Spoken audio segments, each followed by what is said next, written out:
Hey, welcome to New Jump City, everybody, where we recap the week in American and Japanese sequential art. I'm your host, Wrong Burgundy. Go fuck yourself, San Diego. Joining me is my co-host, my partner in crime, the man, the myth, the legend, the tank top sage. It's Joshua fucking Gangsta Time Cole. It's called partner, but it should be called Gangsta Time.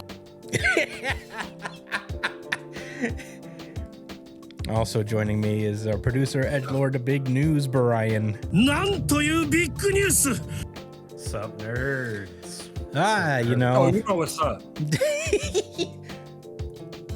Yeah. Such a beautiful day, isn't it? Isn't it, Josh?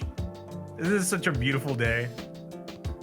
God, the weather was so nice. Right now. It was nice today, too. The birds were chirping, flying through the sky. You know, for me, it's a rough day because it was warm today. It was warmer, the warmest day we've had in maybe 2 weeks. Oh, was it Wrong Burgundy? Yeah, unfortunately. Unfortunately, it is. And, you know, I'm in a glass case of emotion. I'm not doing too well about it. It's tough to know the universe hates your fucking guts. You know, on the day that you lose a pretty spectacular bet, you ruin your perfect fucking record. It's actually kind of nice and warm out there. But you know, you can't win them all. I'm still 3-1. On the road to 4-1. I don't know. I don't want to hear anything from Brian until Eneru shows up out of the skies in Elbath. I don't know why. I was gonna say, Brian. I was thinking to myself, Brian's talking a little hot for someone that's, you know, fate hasn't been decided yet. But, Yeah. you know, it is what it's. So wait. When Enru shows up, are you both going to be Wrong Burgundy? I didn't. Brian, Josh did not technically He bet. might show up. So it's you, Chris? I'm not It's just gonna me. guess you on that. So if Enru shows If up, Enru shows up in Elbath, all right, calm down. The conditions of the bet, he has to show up during Elbath if he shows up to in Elbath. you're Wrong Burgundy. Yeah, Brian, you know, this whole Samura bet may have thrown me for a loop, but I do not think Eneru is pulling up to Elbath. But imagine he does.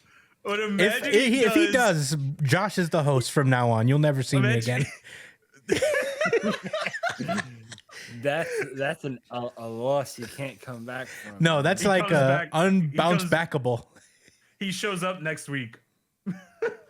Yeah, for context, for whoever this happens to be the first episode watching for, we do a thing called the Wrong Burgundy bets, where we could posit a theory out there, and if somebody has strong feelings against it, they can establish a bet to see who will be the correct outcome.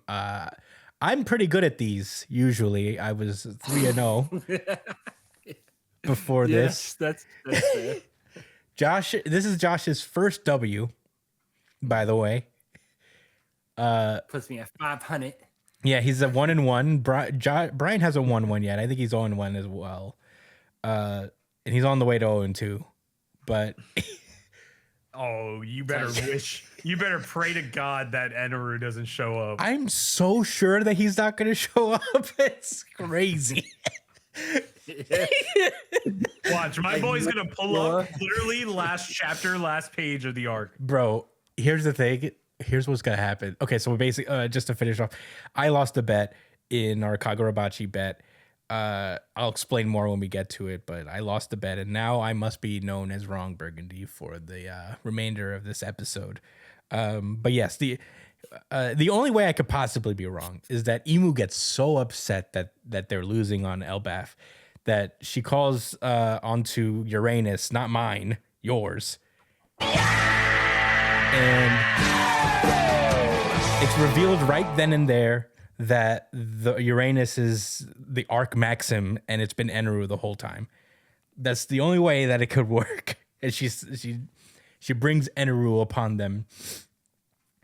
Hey, I don't know, man. They said lightning is a weakness of the tree. Yeah. But you know, That's what they Eneru's in said. space. Eneru's in space with with these weird little robots up in space. He's cool up there. He's not coming back till the final arc. All right. I don't know, man. All right. So I don't know, man. but whatever. Let's not talk about the future. We don't know what the future holds. Clearly, I don't know what the future I have holds. thoughts on that, but I want to save it for after we cover One Piece. Yeah. So here I am Rocking like for the first and only hurricane. time. I am Wrong Burgundy today on fucking Fortunately. Go fuck yourself, San Diego. I suppose we should go through any of our journey. I don't know if any of you guys are on a journey currently, in a reading sense. But I am currently continuing my path into reading every Shonen Jump series and ranking them accordingly. You got some new ones. Yes, we have 3 new series that I have to place. To be honest, I haven't put a whole lot of thought into it, but I am generally positive on 2 of the 3 of these series. So first of all, One Piece stays an S, obviously. The A tier remains untouched. They stay the same. Honestly, I was having doubts about Ultimate Exorcist Kyoshi, but then the more recent chapters have reignited my passion for this series, because there was this new villain that encapsulates why I enjoy this series so much. There's like a really funny design. And I'm like, I wish they would continue doing more of this. I think this is what the series was kind of missing, is just like this little goofy aspect of it that's also at the same time very menacing. It's really a villain known as Neko, who's literally like a cat. If you guys ever seen Tom and Jerry, there's a moment where Tom was wearing like a pinstripe suit. Yeah. And that's literally one of the villains of this series. And I fell in love all over again. I was like, yes. Which series is this? Ultimate Exorcist Kyoshi. Oh, this guy? Yeah, this guy. Oh shit! I gotta read that series. It's very fun. This might be the one. Yeah, so Ultimate Exorcist Kyoshi stays where it is. Jujutsu Kaisen Modulo, I'm very close to moving up to the A rank. I'm not quite there yet. I haven't read up on some certain... I'm caught up on Blue Box, obviously. Blue Box stays where it is. It's very good. It's a B rank series. It's like upper B. Shinobi Undercover, I'm covering that next. I'm currently reading Ruri Dragon. And Ruri Dragon started off here in B rank because I had a past relationship with the series. I think I read it until chapter 12, and then I just kind of fell off, just procrastinating because it's a lot of series to read. On chapter 33, I'm almost caught up on Ruri Dragon, and it's kind of staying where it is. I really enjoy Ruri Dragon. I think it's a really fun, unique series. It's a great slice of life fantasy series, and the art is great. I think people should read Ruby Dragon. Unfortunately, it does go under a bunch of hiatuses. It's currently on one now, which is unfortunate for the series. But you know what? It's still here, which I think is a testament to how good it is. So yeah, it stays in B. C rank stays mostly untouched. Witch Watch is on an upswing right now because they're in a serious battle arc. And I'm okay with moving it up because of it, because this latest arc has been pretty great. I will put it... I could, New Age Exorcist I had to read more of before I switch these two, but I'm cool with moving Witch Watch into the upper B and upper C ranks as a result. Everything else is staying where it is. I think this series, The Magician or The Wizard Next Door, whatever the thing is called, I think it's close to getting canceled. I think it bottoms out more often than not in the polls, as does Gone Run Egg, unfortunately. But yeah, everything's staying mostly the same. Kagurabachi is an F, and I'm pretty sure there's people who are very confused about that. You'll get more clarity today, or if you watch last week's or 2 weeks ago's episode 336.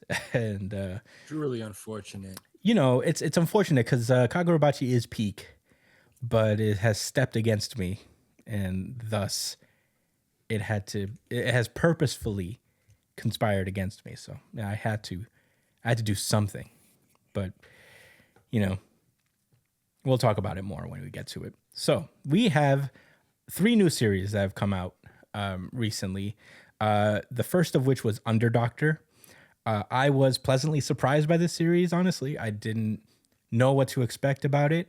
It's hard for me to put series that just started very high, so I'm going to use the D ranks to kind of be kind of a probationary position for series under 10 chapters. And I'm going to rank it accordingly. Like, top of the D rank, will be the best of the new series that are under 10 chapters or so. And once it passes it, I can either move it up or keep it in D or lower it to F if need be. But I don't actually think that any of these will be F rank specifically, but one of them might stay in D. But Under Doctor, I will put in the top of the D rank. I think it is a fun series. It's an interesting series for sure. It's about it's a former assassin that all right. switches professions to be a doctor. That's what we're doing wrong, Burgundy. That's how we're gonna do the Gonrons. Yes, Gonron remains to me. Gonron remains. Why you gotta take out your anguish? I'm not taking out my anguish on Gonron Egg. Even when I was happy, even when I knew happiness, Gonron Egg was a D rank series in my mind. I know. I'm just trying to create a narrative. Stop trying to create narratives, all right? You already won. Hey, be a gracious winner, okay? How about that for an idea? You ever consider that? Huh? Okay, wrong Burgundy. Okay. You know what? I'm tired of you guys. You guys are I'm in a glass case of emotion. You guys are putting me in a glass case of emotion, and I don't like it. Next series is Kinato's Magic. This was also kind of this is a very good series. I will put it right underneath Under Doctor. I really enjoyed this.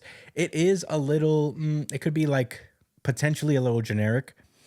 It's a fantasy series about this kid who specializes in like CTE magic, which is like massaging, people. He's like a masseuse. He's like a physical therapist almost, and he uses his magic to like massage people and make them feel better. It's almost like a healing type of thing, but it's specifically like working people's muscles and shit. And he gets like, recruited into this guild, and he becomes an adventurer. And, it's like a kind of standard adventure series from there. But I like that it's well written enough, even though it may be generic. I like the art style. I think the art is very good for this series and could catch on. The magic system is very fun so far. I like the way the masseuse magic can be used for combat. It's creative in that sense, at least. And I'm hoping it sticks around. I like it. The last series of which is Alien Headbutt. It's only 1 chapter right now. But I'm not crazy about it. I think it's definitely above Gonron Egg. But I'm holding it is only 1 chapter. It's the newest possible series. It didn't leave the best impression, but I think it has potential to be interesting. So I'm keeping it there. I think it's basically about this guy who's like dreams of being a professional wrestler, and he does so. But at the same time, his like town is invaded by aliens, and he comes back and there's aliens there, and he wrestles them, basically uses his wrestling moves to fight them, which could be fun. It's a very gritty series. It's too early to tell how good it'll be. I think it's like not my favorite of the newer ones so far, but that could easily change in the next chapter or two. But yeah, this is where the rankings currently stand in every Shonen Jump series that I've read so far. I should be able to catch up to... Did the creator of Chainsaw Man make that series? Alien Headbutt? No. But, it's in that It ilk. kind of looked like Denji, huh? Yeah, it's in that kind of world. I would say it's kind of like dark shonen-esque, but with like a little humor side to it. So it's in that area. It's in that zone for sure. You disrespected the shit out of Gone Round Egg, bro. What do you want me to say? Why not just drop it to F tier, man? It's not That's what I F want. I tier. want you to be real. I think it's the most mid of the people in D tier. You think Gone Round Egg laid an egg? Probably. I mean, Gone Round Egg is in danger of being canceled, I would say. Which I do not take any pleasure in saying. But it is currently at the bottom. It's 21st out of all the series that is currently in jump. But we'll see. The Mage Next Door is also like very next, and the Hero Girl and Demon Lord Call It Quits is also pretty close to the bottom, which is unfortunate. I like Hero Girl and Demon Lord Call It Quits. But that's just me, I suppose. But that's where we are left off with my tier list. Are you guys reading anything interesting? I guess I'm about to start reading Exorcist. Ultimate Exorcist Kyoshi. I'm excited. I've still been been reading Kingdom as it's coming out. Oh yeah, how's that been? Still pretty good, low key. Still pretty good. I'd recommend it. It ain't the next best thing since sliced bread, but it's a pretty serviceable anime. I mean, pretty serviceable manga. Nice. Yeah, I mean, it's still going. I think it's like 400 some odd chapters into its series, so it's got to be for a reason. It's peak. All right, we ready to start the show proper? Yeah. All right, let's go. One Piece. This is One Piece chapter 1173, Warrior Generation. Last we left off in One Piece, there was a bit of basically a recap chapter as all of the characters are ascending back to the action in the upper world of Elbaf. And positions started to be, plans started to get put together. People started to split off. Zoro took, Stanson and Hajuden to fight Dorian Bragi. And we see Sanji going off to go save Nami and the others at the school.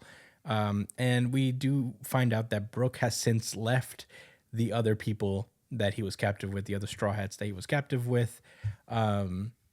And yeah, we are starting off with this action as Ja Rule has told everyone the truth about Loki. Not the entire truth, but the truth nonetheless, that at least he relayed to them that Loki did not, in fact, just straight up murder his dad. That there was like a demon who did it instead, but Loki was there to save him in a sense. And at that moment, that's when Dorian Bragi and a bunch of other Domi Reversied giants came to jump him, essentially. And that's where we pick off. Dorian Bragi are like about to attack. Zoro, Hajuden, and Stanson are pulling up to the giant pirates. They're very close to, they're the closest to Ja Rule and everybody. And Zoro has mentioned in the last chapter that he has a plan. They ask him what the plan is, and he's like, first of all, I need you to tell me if it's okay if I cut them to pieces. And Hajuden and Stanson are like, I don't know. Those are the OGs, bro. I don't know if you could really like, I don't know if we're cool with you cutting down our like heroes, basically. And, then the Domi Reversi giants are like, so have you boys managed to unite all giant kind? I'm guessing the answer is no. And they immediately change their mind at the shit talking and allow Zoro to basically kill them.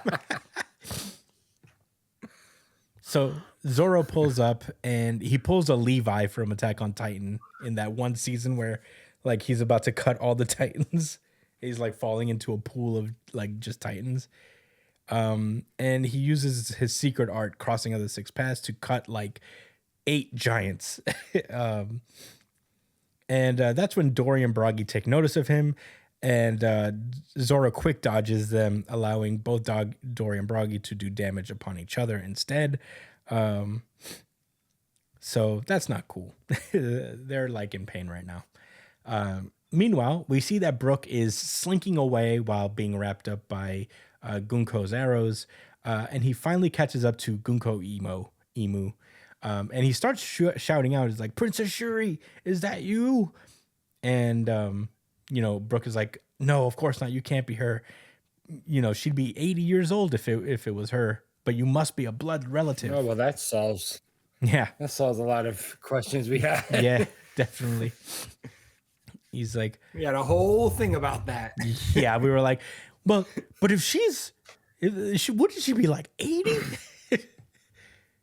I would think that Gunko would also be pretty old because he did know her. Like, there's like that little flashback where he's holding her hand as a child.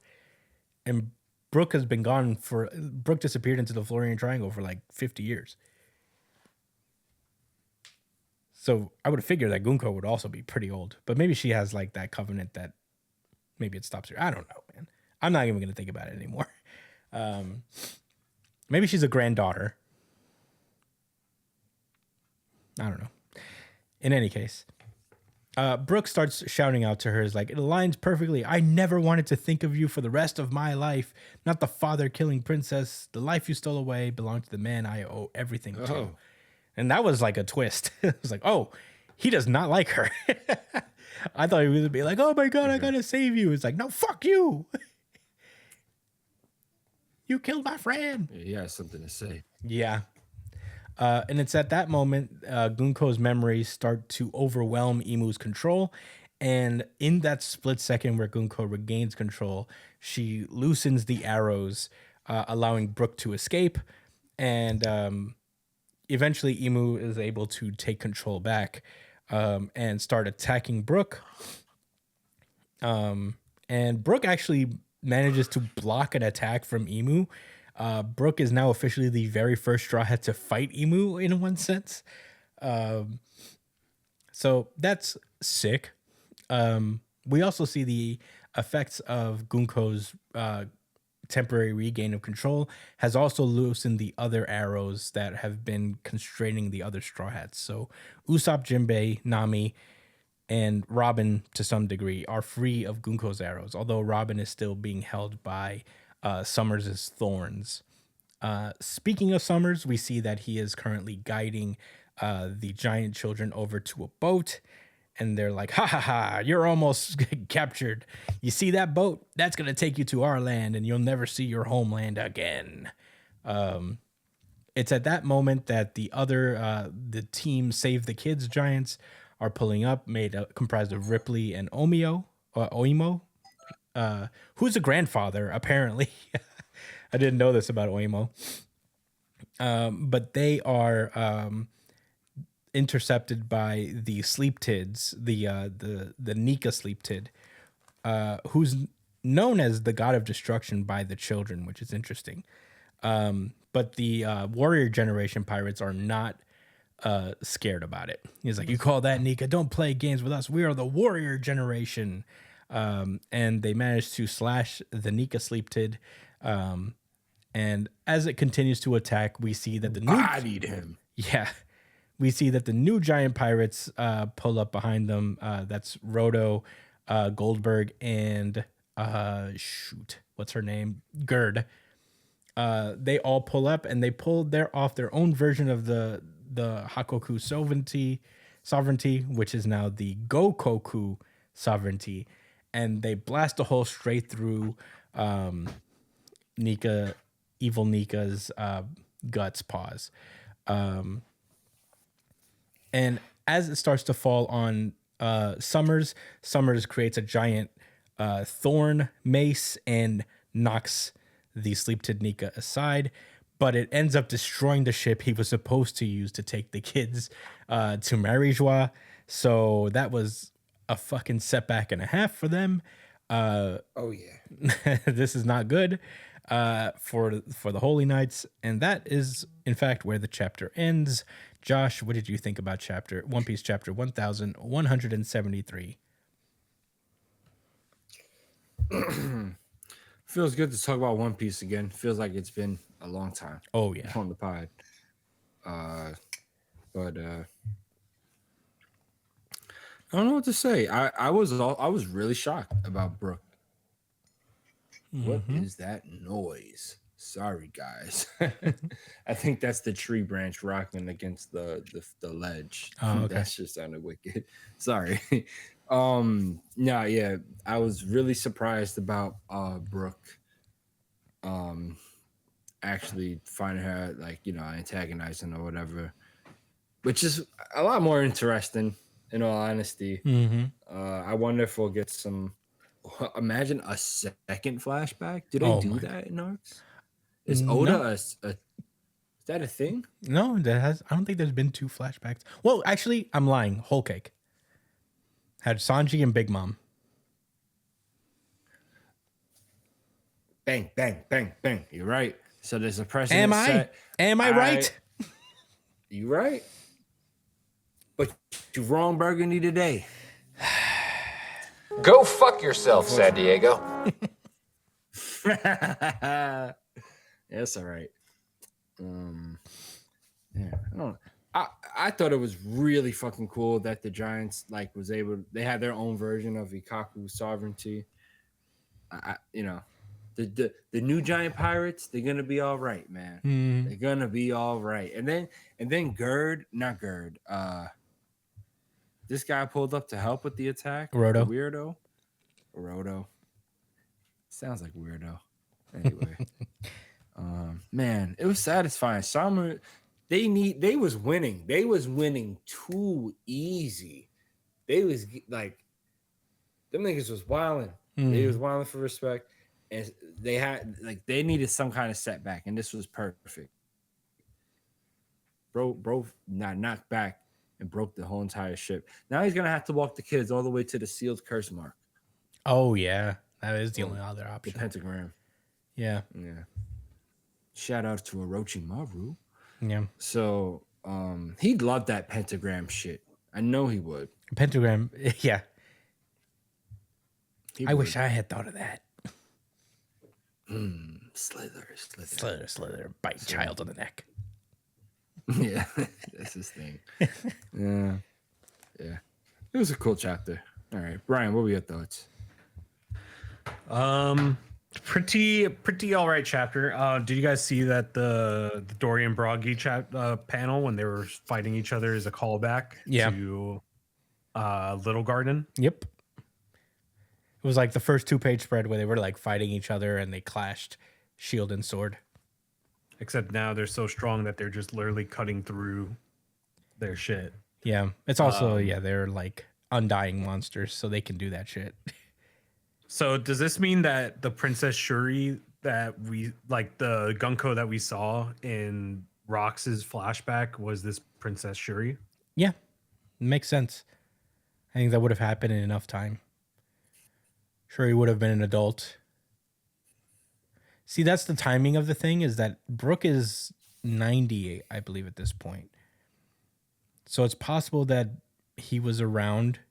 Well, it's not possible. It's incredibly probable that he was around during that time. But yeah. He would have had to have been really fucking young, though, to be in there. Well, it looked like Brooke was definitely already like an adult by the time he... And I'm only going off of that one little flashback panel that we did see where he's like really tall and he's like holding Gunko, I'm supposing's hand. I'm trying to remember. I believe like the Rock's flashback started like 40 years ago. And Brooke would have been 50. If we're going by, he's like 90 years old. And like 40 something years ago, he would have been like in his late 30s. So makes sense.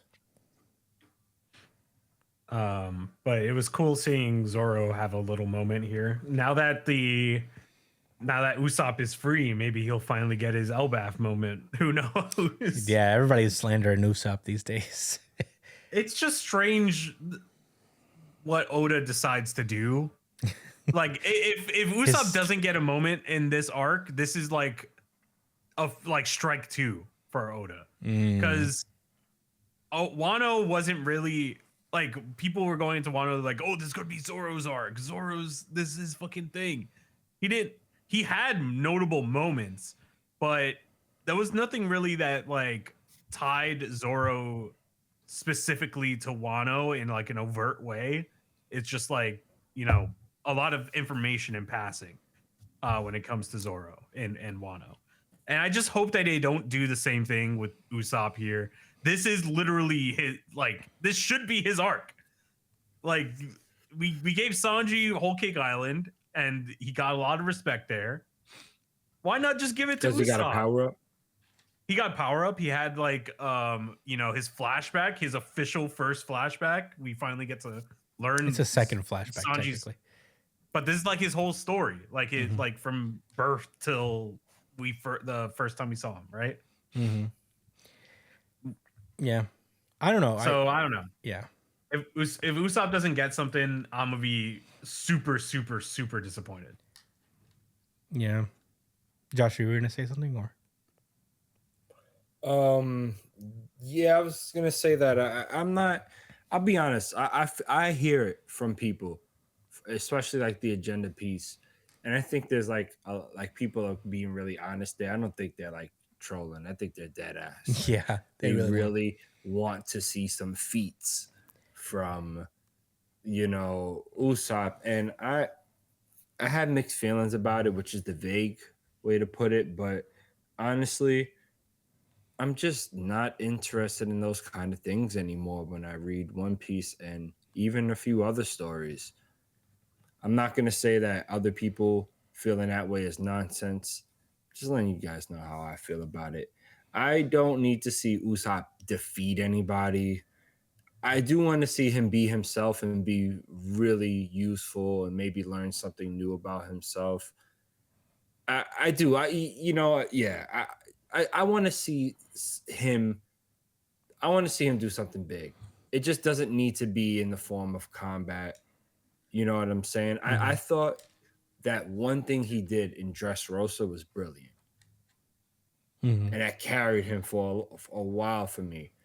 But it would be nice to see them build on his observation haki and, not master it obviously in one arc, but begin to hone, understand that he has that latent ability and begin and try to work on it. Brian, these are your thoughts. I actually forgot to say something during my thoughts. But are you finished? Do you have anything else you want to say? I will say I agree with you. I don't think it needs to be a combat thing when it comes to Usopp. Just something, very, very notable. That's all I want. It could just be one thing before Luffy comes in and saves the day. You know what I mean? But just give him something. But that's it. Those are my thoughts. So, Chris, my bad. I just want to say something. There you go. So there is actually a possibility that Brian could win this bet. Oh no! Because narratively, it is not going to happen in Elbaf. I don't think so. Honestly, I'm not hanging my nuts on that. You know what I'm saying? But I just don't. I don't see it narratively, and I would hope that it happens at a different time personally. So that's why I feel that way. But what if it's not the Elbaf arc, and this is just the beginning of the end? This is actually the end of One Piece arc. What do you mean? What if? No. And what I mean is that yeah. One Piece is not divided that way. You know what I'm saying? One Piece is not divided that way. All right? It's not the same. Just like don't try to dragging his arc. Don't do that. No. What if? That's not how it works. All right? Arcs are very easily organized in One Piece. They're on an island. The arc is about this island. They leave the island, arc's over. It doesn't matter if they go back to it tertiarily. When the Straw Hats leave Elbaf, the arc's over. What if the battle happens, then Laftel or whatever it's called is after the war? That's fine because it won't be But the war Elbaf arc. is Elbaf and around Elbaf and right after. they Well, get into the war. Let me Elbaf ask you, is was not. Impel Down its own arc, Yes, or was it the? It was Impel It Down wasn't is the considered Amazon its own Lily arc. Impel Down nope. War. It's the Summit like War Saga, I think it's called, but the arc, like One Piece has like collections of arcs in sagas. There's Water 7 Saga, which includes Water 7, Enies Lobby, and post Enies Lobby. Oh, I see what you're saying. You're saying you're protected by technicalities. I'm not protected by technicality. This is how One Piece is structured. All right? Don't you try to do this to me right now. I'm very sensitive. I don't know if you noticed. I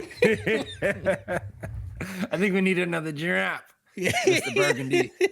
You know, I am. I'm in a glass case of emotion. Don't fuck with me right now. All right? So I'm just throwing it out there. Brian, you have salvation. You don't have salvation, count. Brian. I You do have have until the salvation. Straw Hats leave the island. Yeah. What if Eagle pulls out to Elbaf, bro? And they're That's not "Let's do Eneru, all this right? here." And everyone comes on their boat. That's and they just like Hold up. they just wander into Raft Hill and there's no actual final battle. Yes. Yes. No, Raphael's after, bro. But that's what you're saying is that they bring everyone, including Eneru. No. Everyone goes back home and they're like, Yeah. No. Everybody just go home. Just Eneru come here. no. Eneru joins the fight. That's And no group. if Eneru appears during Elbaf, that's how I lose the bet. Not after Elbaf. So if a war breaks out on Elbaf while they're on Elbaf and it carries on to other places, No. that's not. That's Hey, not fair. No, No, we said because it's not on the part of the Elbaf. Elbaf arc. It wouldn't be part of the we didn't Elbaf. say Elbaf arc. We said No, we Elbaf. said Elbaf arc. Go back. Okay, all right. No, you gotta go all right, back. Brian. you No, said you so, gotta go bro. back. You gotta go back. Burden of proof is on you, bro. I don't even know what episode we established this I'm on. pretty sure I said Enru's gonna show up on Elbaf is what I said.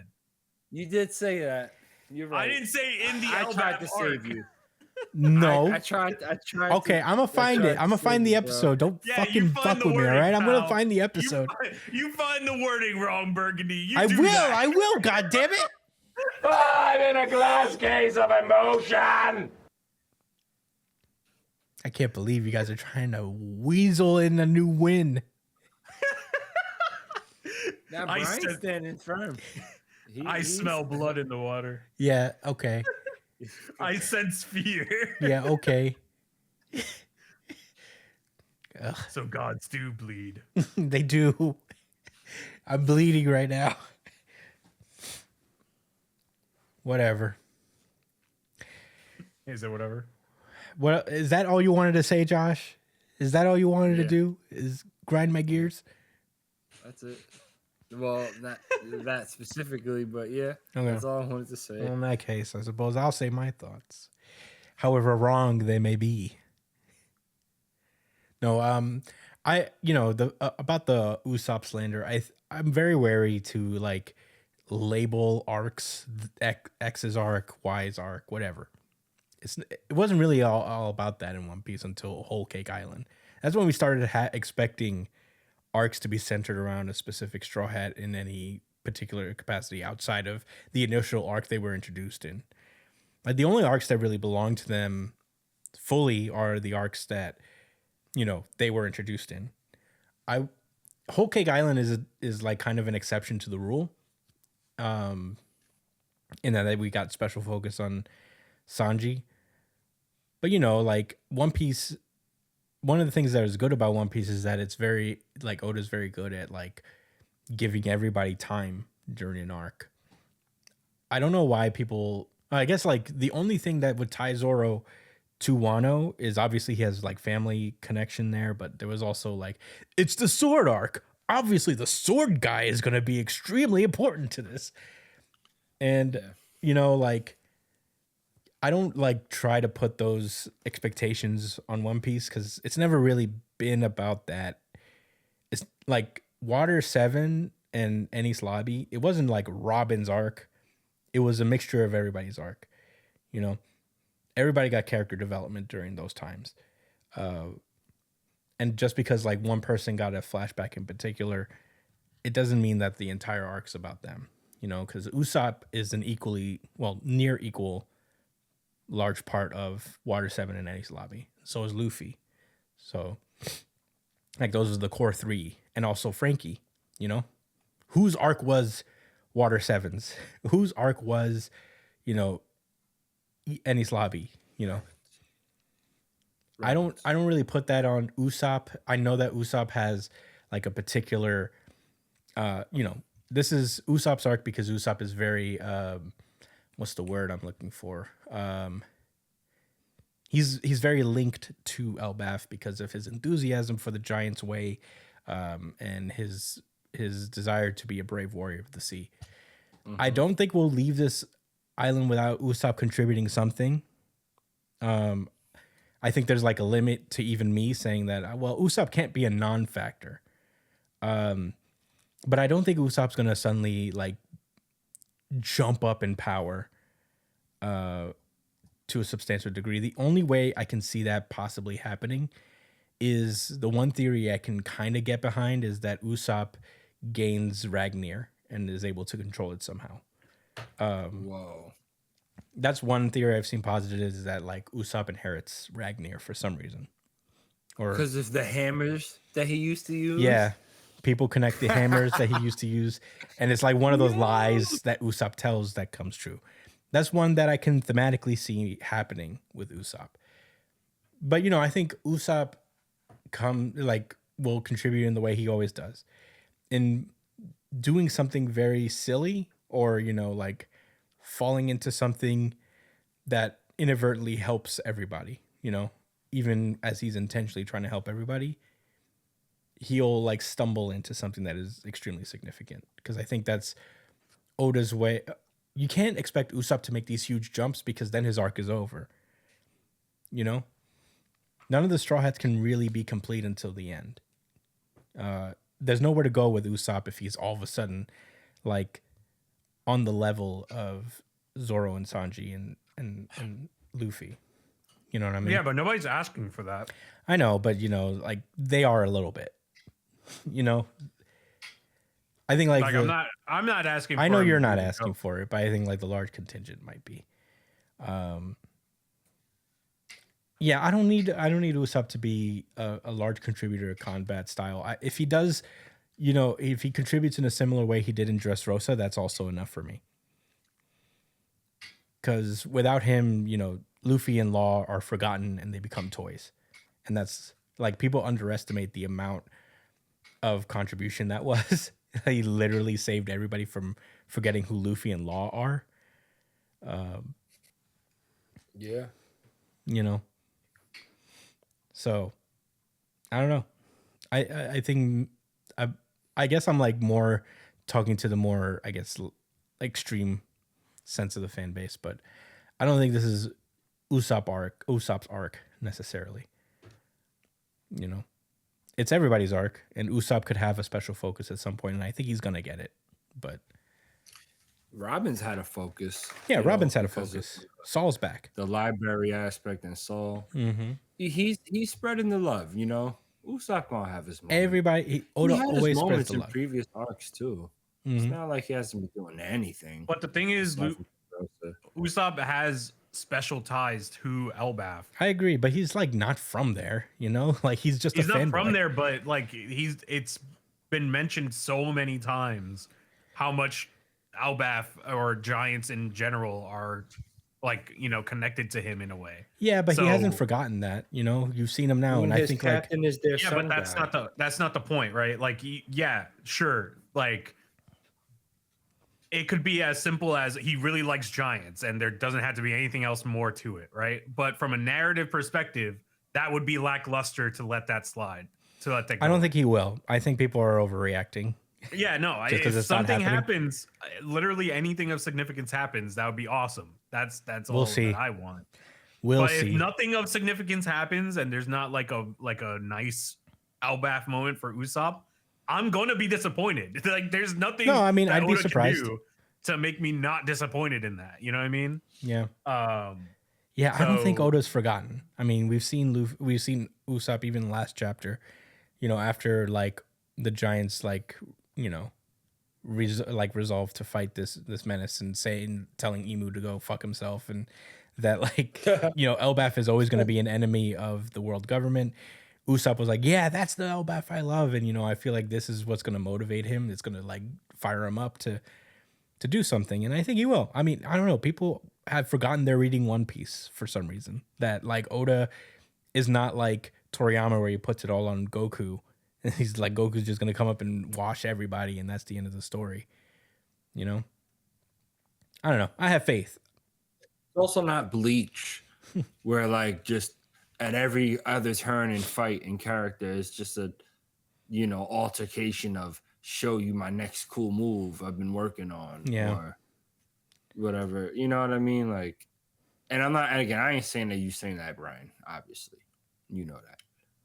But a lot of other people just kind of are treating One Piece in that way, and it's like, guys, the fights is dope, but like that's just one part of One Piece. Anyway, I'll tell you this. Selfishly, I really want Usopp to be much more interested in the history of the world, and I hope because of his love and admiration for Elbaf and the Giants that he does get interested in what Robin's learning too, and he finds a way to break through to Luffy to explain to him like, yo, bro, you're kind of important.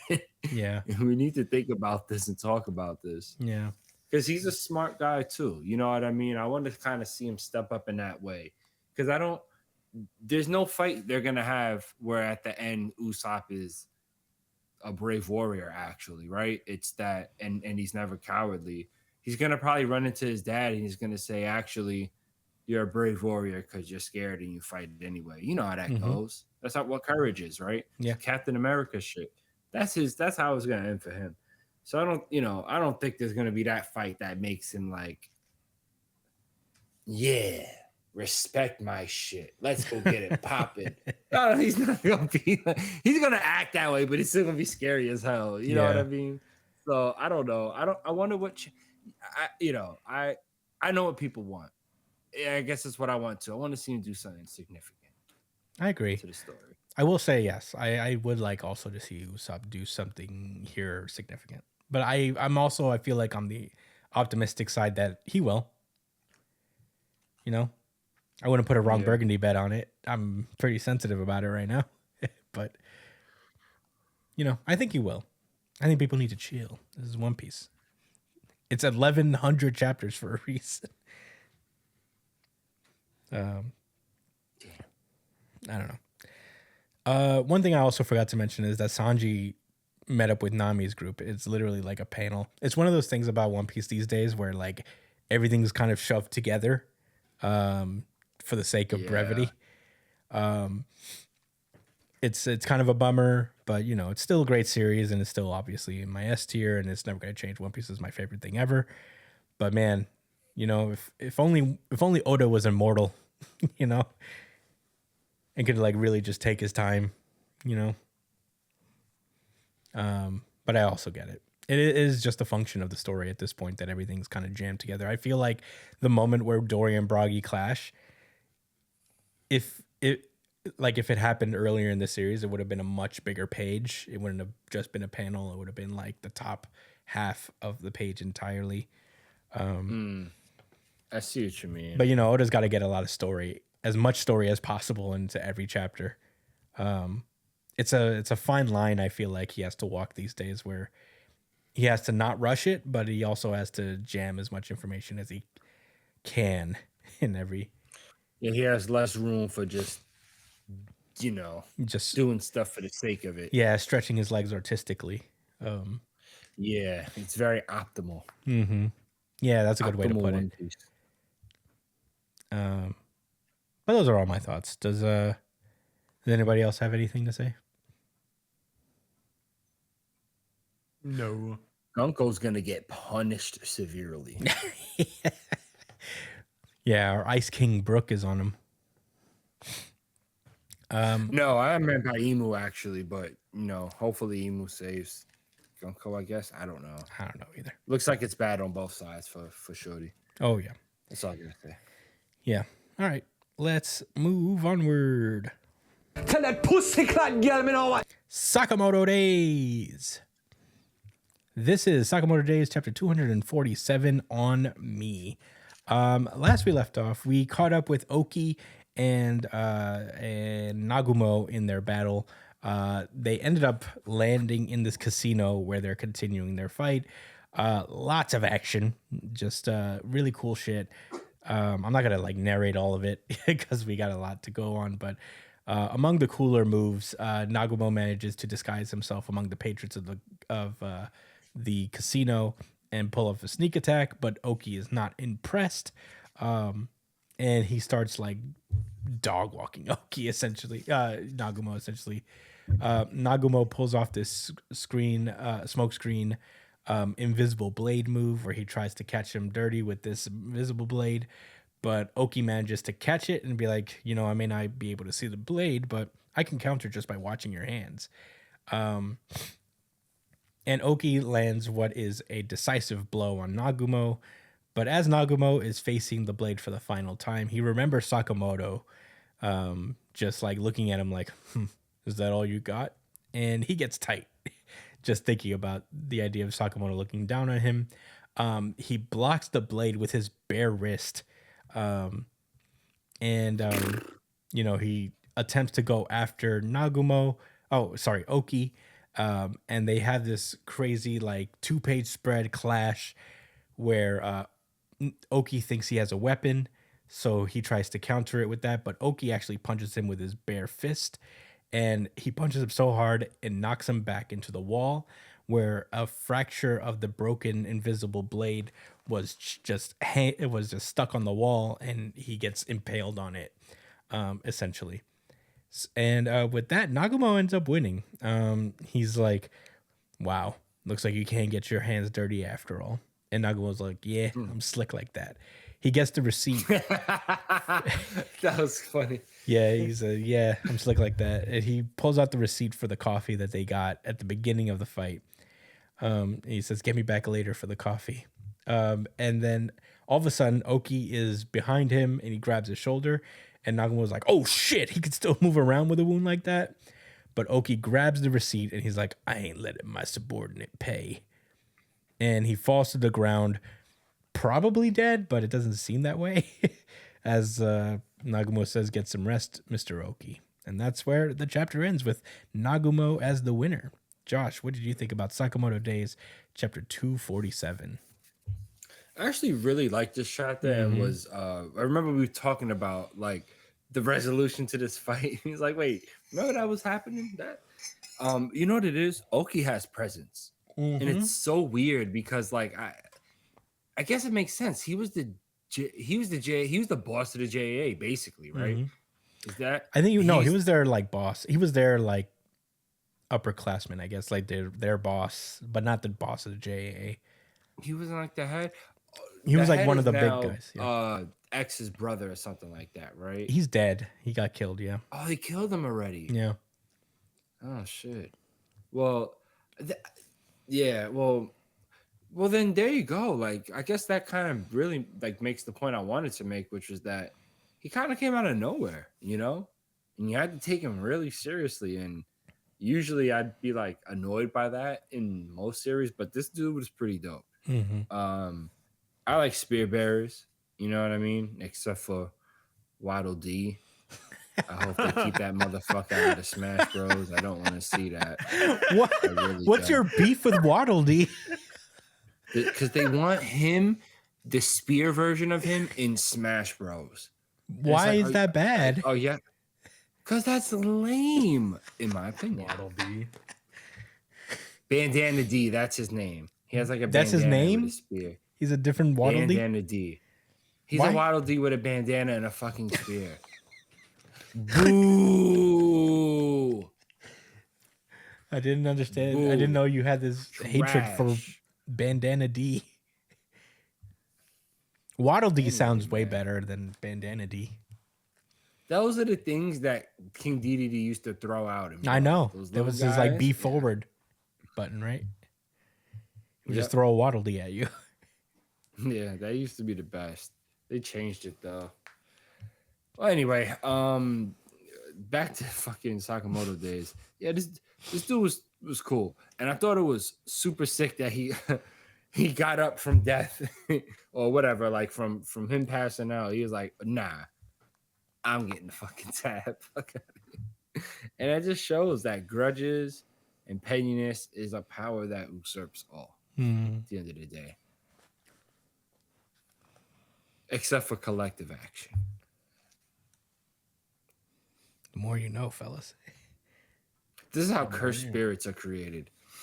He'd be one hell of a cursed spirit. Yeah. Bro. Well, those are your thoughts, though. Yeah, Brian, what are your thoughts? This is a cool little chapter. I really like the way fights resolve in Sakamoto Days. It's always, I don't know, they always have like these perfect kind of one-liner endings, or like I don't know, I don't know how to describe it. It just feels so nostalgic for some reason. Like it feels like you're watching an action movie. Yeah. Like an actual action movie, like a classic one, like Die Hard or some shit like that. Yeah. Where there's always like a sentimentality between the two fighters at the end of it. That it feels strangely like they are hitman. Like this is the closest to professional hired guns they feel like in the series. Even though nobody really dies in this series, it's been a while since we've had somebody actually, kick the bucket. But man, this was such a good fight from start to finish for these two. Peak Sakamoto Days. But yeah, those are my thoughts. Yeah, I really enjoyed this chapter. I thought this fight was really cool. Oki's a very cool character. I agree with Josh. He came in late in the series in a significant way, but he's really made his mark.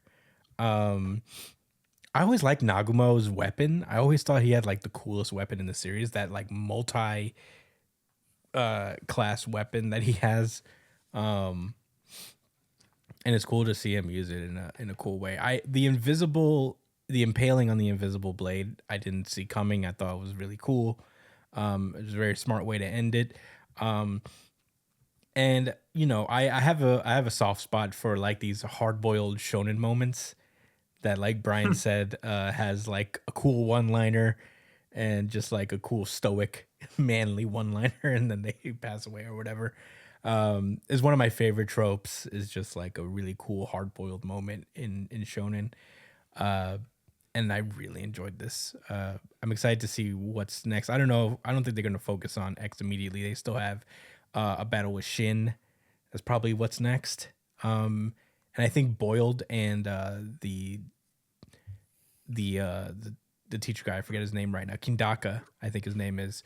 They have to fight Electric Guy and someone else. So, I'm excited to see what's next for Sakamoto Days. I thought this was a really fun chapter. Nagumo is one of the coolest characters in the series to me, so it was cool to see him have his moment. And yeah, honestly, great resolution to one of my favorite fights of the series. Even when they first started this in the car, where they would just like got in the car and started throwing hands immediately. Yeah. It was like one of the coolest fights in the series. So It's a solid fight. yeah, and it ended really well. So those are all my thoughts, though. Do we have anything else before we move on? No birds. No. Alrighty then, let's move onward. Kagurabachi. And with that, I'm gonna toss this one over to Jersh. Thanks, Ron Burgundy. Go fuck yourself, San Diego. It's almost over, bro. Don't worry. It'll never be over. Well, it's a infinite staying on the record, that's for sure. But I had to hold one of those too. This one feels All right, worse. Kagurabachi. Chapter 111. So there was a chapter last week, and I'm gonna briefly touch over it. Okay, so the fight, I think, right, we had already recognized that I gotta remember the Samura? guys' names. Samura, yes, activated his, final act of regeneration and trying to like heal everybody with his ability, relying on his own life force, which meant certain doom for him apparently. He clashes with Akamura, and he's trying to stand on his ideals and let him know that Chihiro can, he believes Chihiro can overpower him and all of that. Sick fighting. And it ends with Chihiro staring at them. Mr. Shiba's trying to get him out of there, and he's like, wait, I need to see I need to see this fight so I can improve or whatever. Okay, so that was last week. Now on to this week, chapter 111. And I bet never mind. Chapter 111, Apex. We start off with a flashback. It is Samura in the past as he explains what swordsmen of his caliber used to do back then, which was slay evildoers. Right up until the CTE War. I guess by evildoers they meant people who broke the law.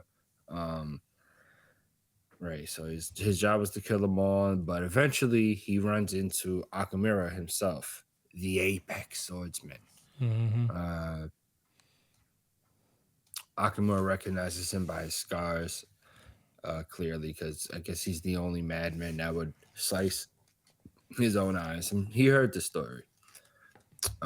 So, right, I'm sure everyone did. So, in their meeting, Akamura came across as, not a psychopath in less words, he actually cared about wanting to find peace and prioritize peace within the conflict, I guess, and he also believed and hoped that the world could be better, which is a very good setup into what Samura is going to try to get across a little bit later in the chapter. However, we cut back to Samura saying that I have to slay you. I just gotta slay you. Yeah, because the war changed him, and he goes to tell him Chihiro's just getting started. Both of their abilities are working against each other to cancel it out. This was already established, but what it truly means is that both of the wounds that either of them sustain is going to last at least until one or the other falls. And it's cool because we get an analytical moment from both of the sword fighters. So that was what I spoke of, was really the perspective of Samura, thinking that, hey, I can definitely damage him at this point. Akamura, though, is thinking, man, I don't even got to really do nothing. He's going to disappear. I know how this shit works. He's like, but I'm a swordsman. And I'm a samurai, and that means we are people of principle. So I'm going to fight you to the end. And I'm going to respect this shit instead of stalling and running around like he probably could. He did name Samura the swiftest swordsman. That's cool. It's nice that he got something of the ist Yeah. while a god like Akamura existed in their same realm. Truly, truly impressive, actually. So they get ready to charge up, and attack each other again. And I mean, the power levels from this attack is so fucking wicked. I mean, the rubble around them is getting destroyed by Akamura's ability, and then simultaneously being repaired by Samura's. But when they unsheathe their blade and all of the, stored power gets released, it starts to melt everything around them as they make an epic clash and end up hugging each other. Sweet. Very cute. But it certainly wasn't a kind hug. No. Somebody died. We just don't know yet. We know. You see my name? Someone You see got my name? slashed bad. You see my name? That's how I know. Oh yeah. Yeah. So as they are hugging each other, well, they're just literally chest to chest. Samura speaks into his ear, Akamura's ear. The war cursed us. I wasn't able to face my daughter. Chihiro dispelled that curse.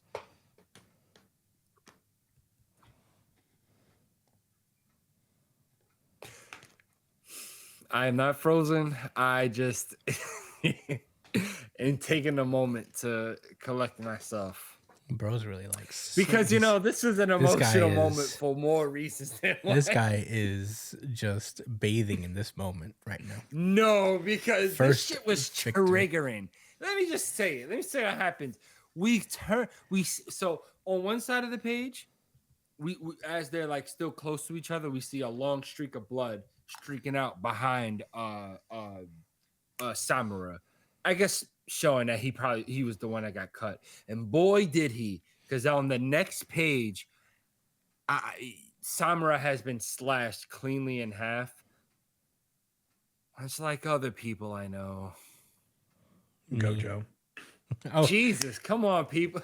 Some people haven't oh watched yeah. or read the Well, series. spoiler alert, I guess. You gotta chill. Spoiler alert. Jeez. But yes, like other goats before us, before Samura, he is now in two pieces, and I think Akamura is like lifting him up or pushing him. I don't know what. It looks like he's doing something with his hand to him. Scheist. But Summer's like Akamura's like, hurry up. he's just like, okay. He's just like pushing him apart. Get out of here, bro. Damn. Like, yeah, you're dead now. But Akamura got slashed too. Nothing that serious. He's still okay.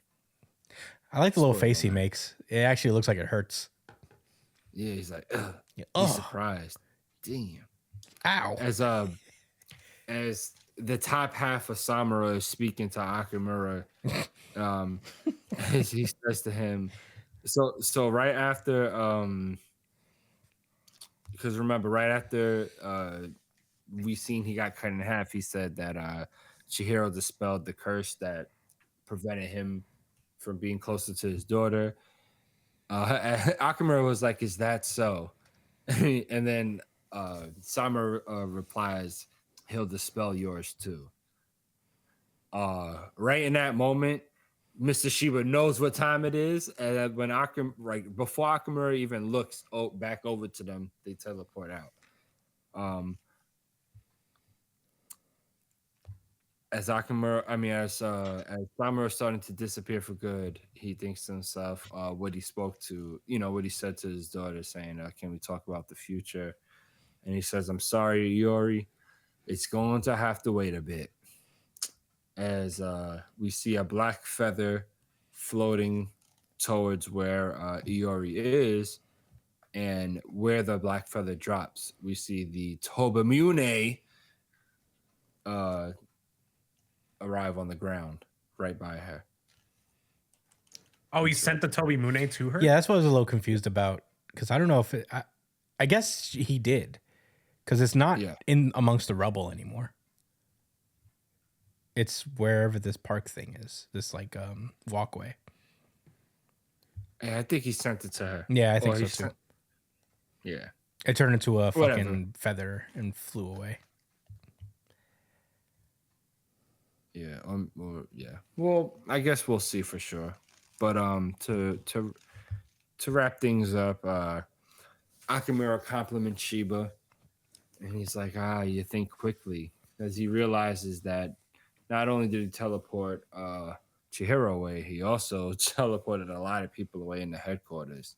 Yeah, he got everybody out. You need Usopp to have a moment like that. Yes. Right? That's what we need in Elbaf. Like, we need Usopp to have that, like, whoa, you held shit down. Like he did in Dressrosa. Okay, I digress. Akamura floating towards this punk-ass Kamunabi leader or whatever. Still laying in the same spot where he got punched in his fucking face. And he's like, what's happening? And Akamura's like, what is the purpose? What happened? Bro. He may have brain damage. He punched the shit out of me.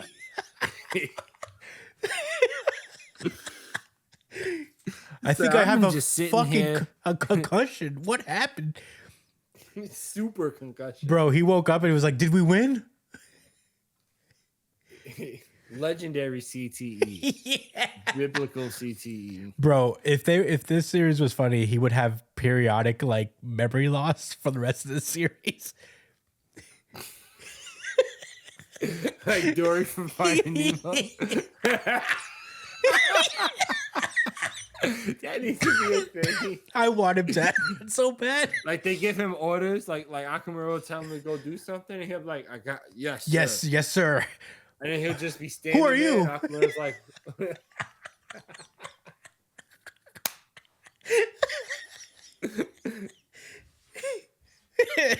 what? Finding Kamunabi. Yeah, this guy. He's like, can we retire him? He can't do anything. Yeah. So back to Akamura floating like Magneto. I'm still laughing at this guy's face. Yeah. The way he's lying there makes me laugh for you. He has not gotten up. He's like, I'm just gonna sit here. I don't want none of those problems. I can't walk. It's too dizzy. I'm too dizzy right now. I can't walk. You see the crater? I can't stop laughing. The way he hasn't moved. Yeah, they did him bad. He did not move. He got duffed out before he even got to do anything either.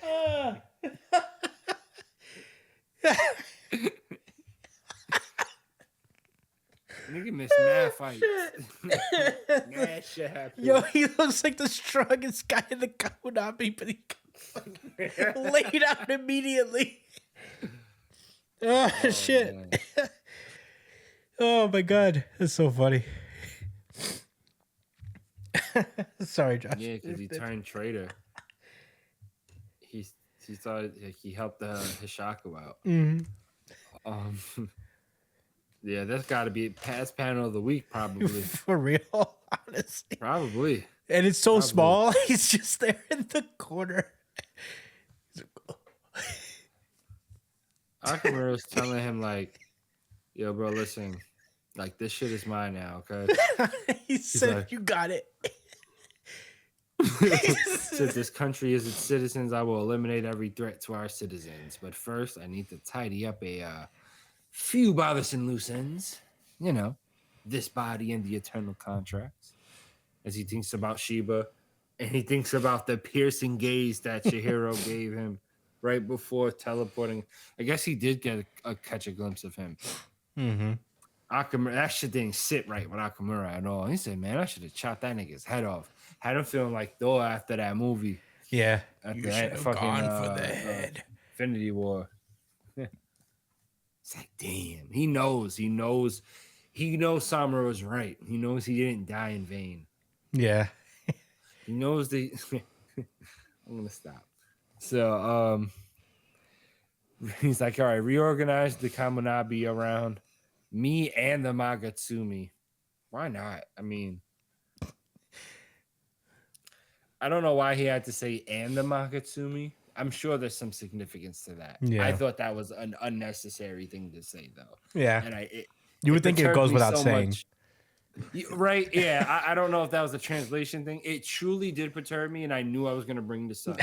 I thought I was going to wait till my thoughts, but I could not help myself. Yeah. Yeah.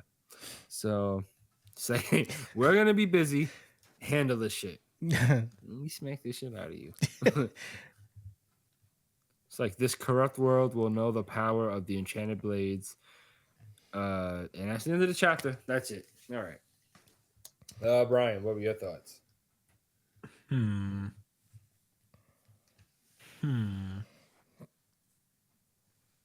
RGC. Oh.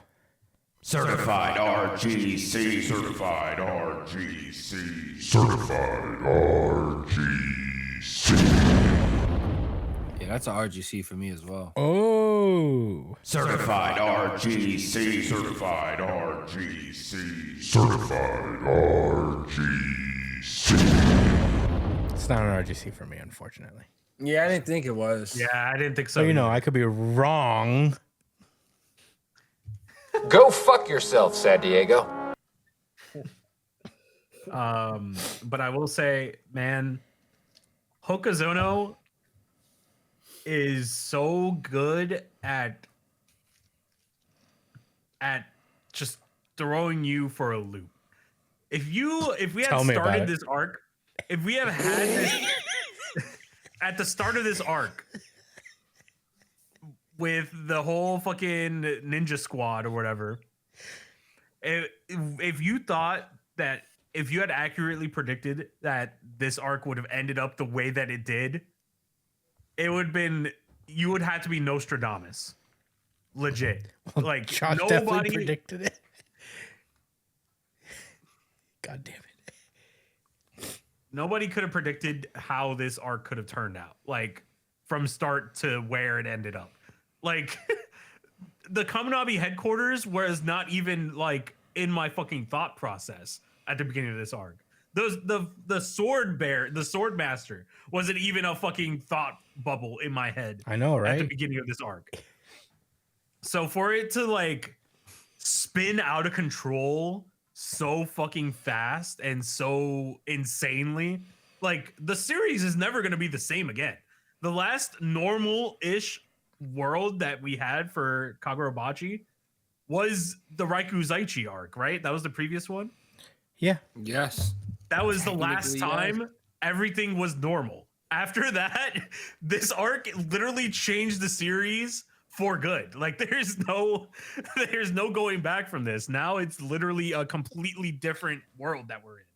Yeah, this is like Soul Society. This is my cat, by the way. It just, Oh, your cat pulled up too. Say hi to Cinnabon. Yeah. It's, my co-producer for today. She was just napping on this side of the room the other day. Ooh. Ooh, Look we at showed that. off our cats. CD, say Cat hi to the time. people. I'm a Pichu. Don't go away. Okay, all right. I gotta rearrange you. You're gonna fall. But what was I saying? I forgot. Oh shit! You're lazy as hell. I was distracted by our cats. All right. Oh, yes, those are my that the thoughts. Rakuzaichi was like the last time the world was normal, and things will never be the this same is like, again. This is like very similar to like the arc before Shibuya. Yeah, This is very similar to that, where it's just like now everything is not going to be the same. It feels like the series officially just started now. And we've gotten through all these previous arcs that were so incredible and so top tier. We're just build up for this moment, and now we're finally getting into the real series and the real meat and the potato. So, man, hats off to Hokazono. The dude is special. He's a special talent. And everybody should be reading this series. It is absolutely incredible. And I can't sing its praises enough. But those are my thoughts. Chris. Yeah, I really like this chapter as well, despite my beef with Kagurabachi at the moment. But in all seriousness, yeah, this series is incredible. What can I say? I expect Hokuzono to subvert expectations and make Samura an ally character till at least another arc. Yes, but I think it's fine. I thought Samura's story was well written. He went out like a G. This was always going to happen. That's why Iori was introduced in the first place. I think she was like meant to inherit the Tobi Mune. My thought process was that Samura probably would be put in a position to not be able to use his sword anymore. I thought he would survive and exist and live to like continue training his daughter, but that didn't happen. But it's still really good. And it's funny, I feel like a lot of series have like moments like this where there's like a catastrophic event that kind of shakes the world of the series they're in. I think for Naruto, it was like the sand invasion. And I think in One Piece, it happens later than most a lot of the time. I think in One Piece it was like Marineford, obviously, and even any Slobby you can probably argue is similar.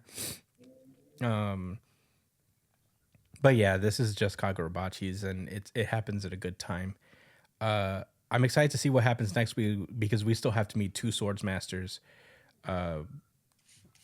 There's still two people we haven't seen, and there's probably going to be arcs surrounding them and protecting them. It'd be interesting to see if we have like a little dirty Deku action with Chihiro at this point. That's triggering. You said that to trigger me. I did. It's crazy. I need to hurt you a little bit. But yeah, Kagurabachi is fucking awesome. And I second Brian. Everybody should be reading it. I'm sure that like once the anime eventually comes out, which it's on its way, I think there'll be a huge audience behind Kagurabachi. But those are all my thoughts. Josh, what did you think? I got questions. When did you read this chapter? I read it on the day it came out. Oh, on Sunday. Mm-hmm. The Lord's Day. So you've been cradling this out. He wasn't looking. He for wasn't a couple looking days after me. now. Yeah. It's currently Tuesday at the day that we're recording this. So I've been carrying this with me, this cross with me for a solid 2 days. What page? All right. In all honesty, when do you feel like you lost hope? The last chapter. The chapter before, right? Yeah. When he went into like the dark flame. I forgot we didn't do a show like 2 chapters ago. Yeah, a couple. Right. The last time we did this show, so 2 weeks. I already knew. And frankly, I should have known earlier. Yeah, I mean, I've seen crazier things, but I pretty much felt like safe in that regard. As long as it counted as an arc and we didn't resolve to change that. You know what I mean? Still wicked. Still feels a little, Mickey Mousey. But no, I I think I played an honorable game. I didn't run away. I kept myself in this fight. I didn't have to. I could have pulled the wool over your eyes and said, yes, the Kamunabi part is its own separate arc. But no. That's not who I am. I felt like it. It's not who I am. But yeah. Those are any other questions you got for me? Nah, not questions, but man, there was something I was gonna say.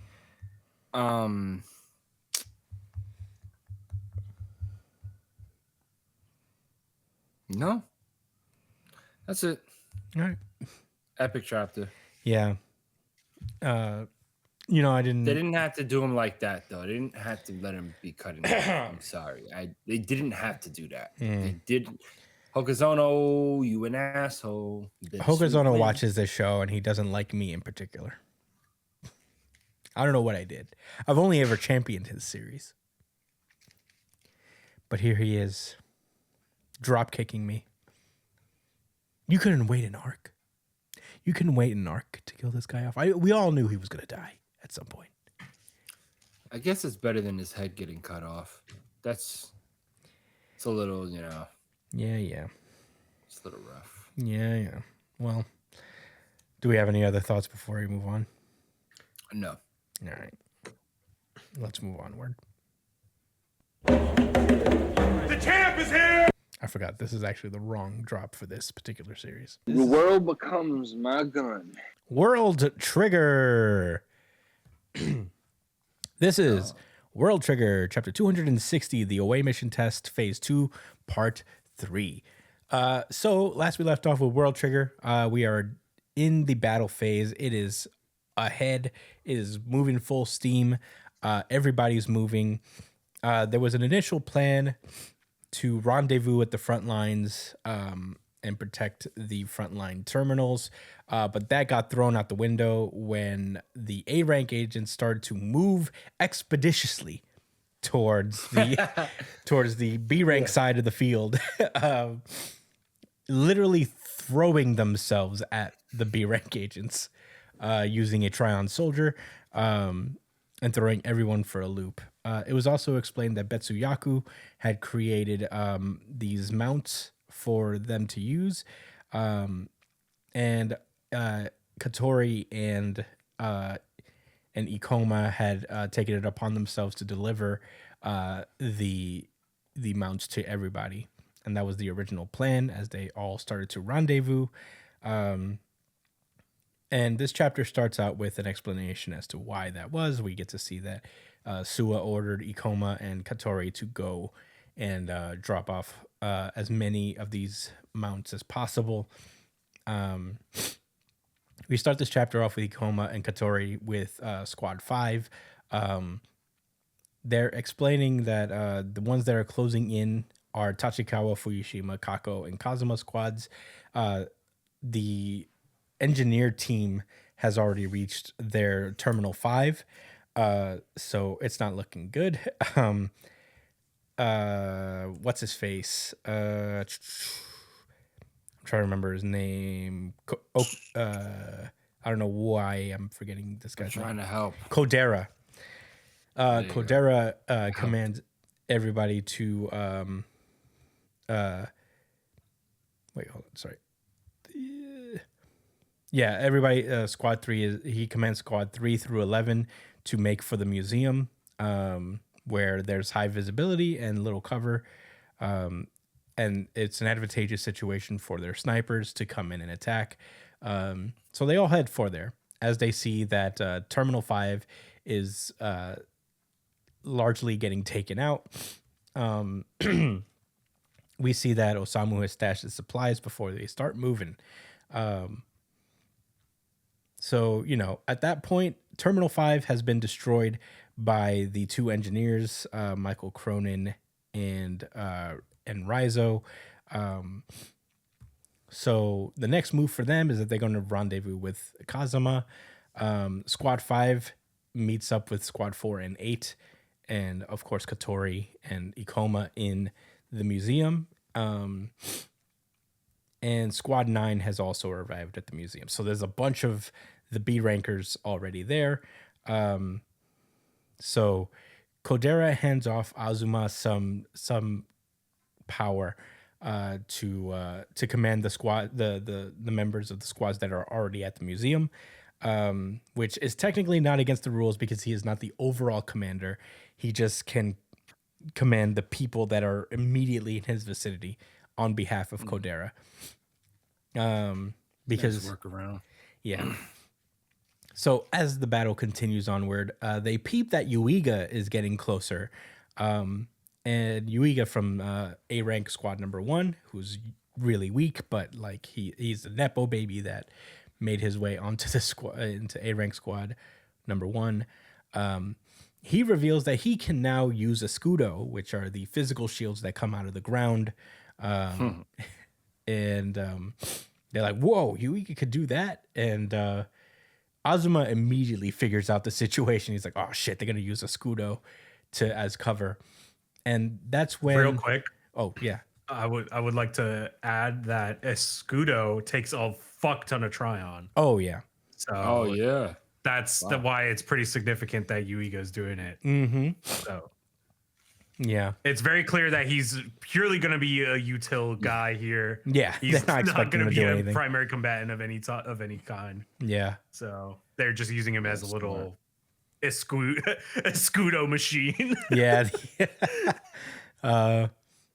It's really funny. So Kuroe from Kako Squad pulls up, and she has these little Tryon cubes with her, and she's using the Escudos as cover, and she uses her Skanda trigger that gives her basically super speed to zoom past all the sniper fire, break into the museum, and drop the Tryon cubes, which are actually like teleportation markers that allow Raizo, Cronin, Tachikawa, and Kazuma to teleport within the museum. Yikes. That shit was fucking fire.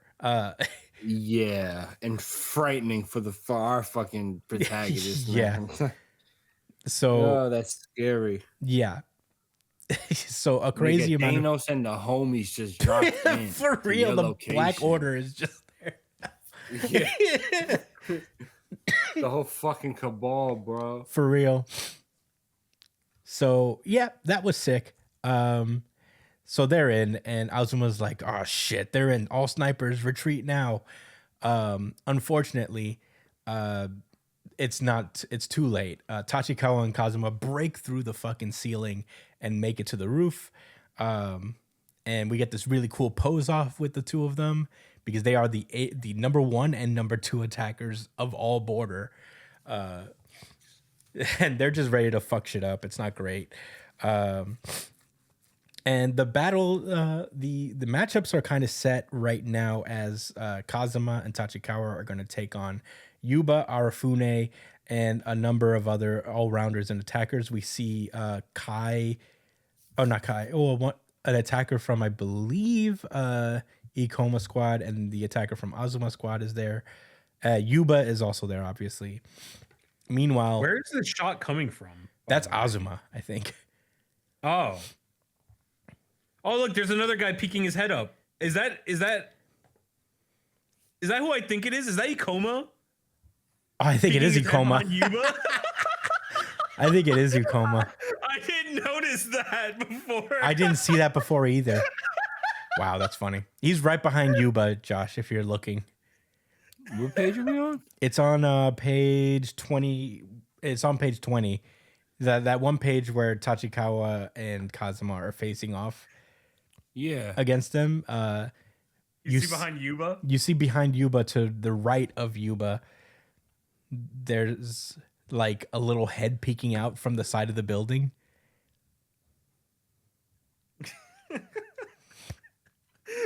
Oh shit. Ikoma's such a little shit, bro. I love Ikoma. He's so funny. Came up there looking for food, and it ends up being a fucking invasion. Shit. Like, Tachikawa. Yeah. Oh boy. So yeah, they're up there in the lower floor. We see that Michael Cronin and Raizo are facing off against Kikuchi Hara, Katori, Teruya, I think her name is, and I forget this kid's name. I think he's on Oki squad. So it's not looking good for them because a lot of strong attackers are here. Even You mean OG squad? Oh yeah, you're right. OG squad. Sorry, Oki is the sniper. So yeah, that's happening. Meanwhile, his name is Kashio. Kashio. No, Kashio is the salamander guy. No, that's the salamander guy's Kakuzi or Kurauchi. Oh, you're right. Kurauchi. All right. So we cut back to Arashiyama, who's like trying to figure out who's in charge based off of the strategies that they're implementing. He's like, I still can't be sure who's in command over there, but their next move should make it all too clear. Meanwhile, we see Kyrie being launched by the Yeet soldier, along with Renji, or Reiji, sorry, I forget this guy's name. I'm sorry. Two other disrespect my scary goat like that. guys. Huh? What'd you say, Brian? Don't disrespect my goat, Ragey, like that. Ragey. Yeah, I got it right. I said Ragey. So yeah, they make it over. Jin is still on the other side, but he's on his way. Basically, he's with Miwa. Yeah, it's not looking good. All the A rank agents are like making their way and overwhelming them really fast. So, Kodera commands them to go on ahead. He commands 3 and 7 to look towards A3. And they see that the other two see that there's people soaring through the sky. And they figure Okudera mentions that, like, oh shit, I remember I got hit by those rabbit things, and they're probably using them to literally throw them over the fucking ocean. And Kodera's like, oh, I know what they're doing. We have more snipers, so they're just trying to sandwich us and eliminate room for our snipers to retreat, and take away basically our only advantage, which is the long range fight. It's not looking good. He's like, what are the options that I have given these tactics? He's like, we could either turn the pincer around on them by using squads 1 and 2 who are on standby on T2, or we can just we could use those free squads to go over and attack their territory.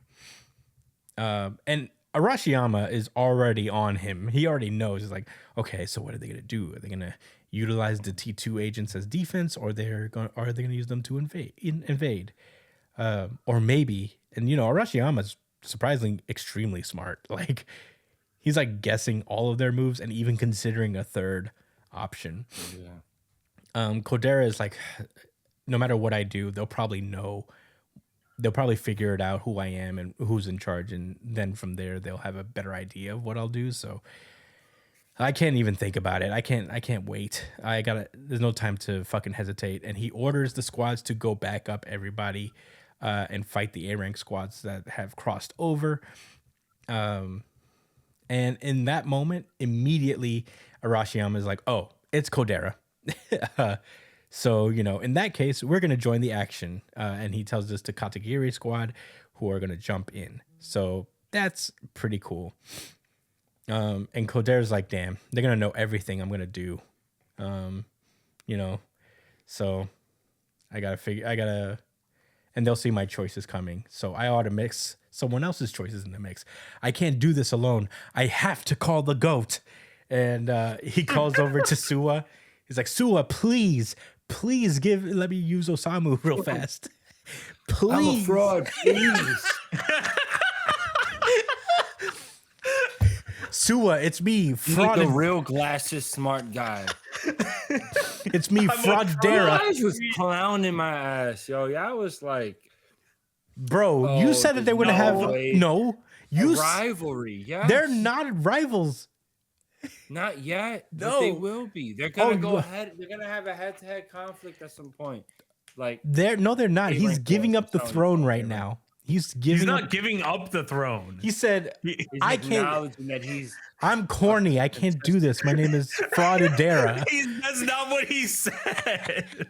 He said, I need somebody else's choices in My the name mix. is Fraudera. I can't do this alone. I need Goat Samu right now. This is literally Osamu with more Tryon and confidence at Border for a little bit longer and never met Kuga. That's him. Okay. Bro said therefore they must be rivals. You know what? He went directly to Osamu. He was like, yo, I need Osamu real fast. And he's like, oh. And before they can really get into talking, they hear a boom, and they see that someone from the museum has bailed out. So one team has endured their first casualty. I'm gonna guess it's probably the B rank squad.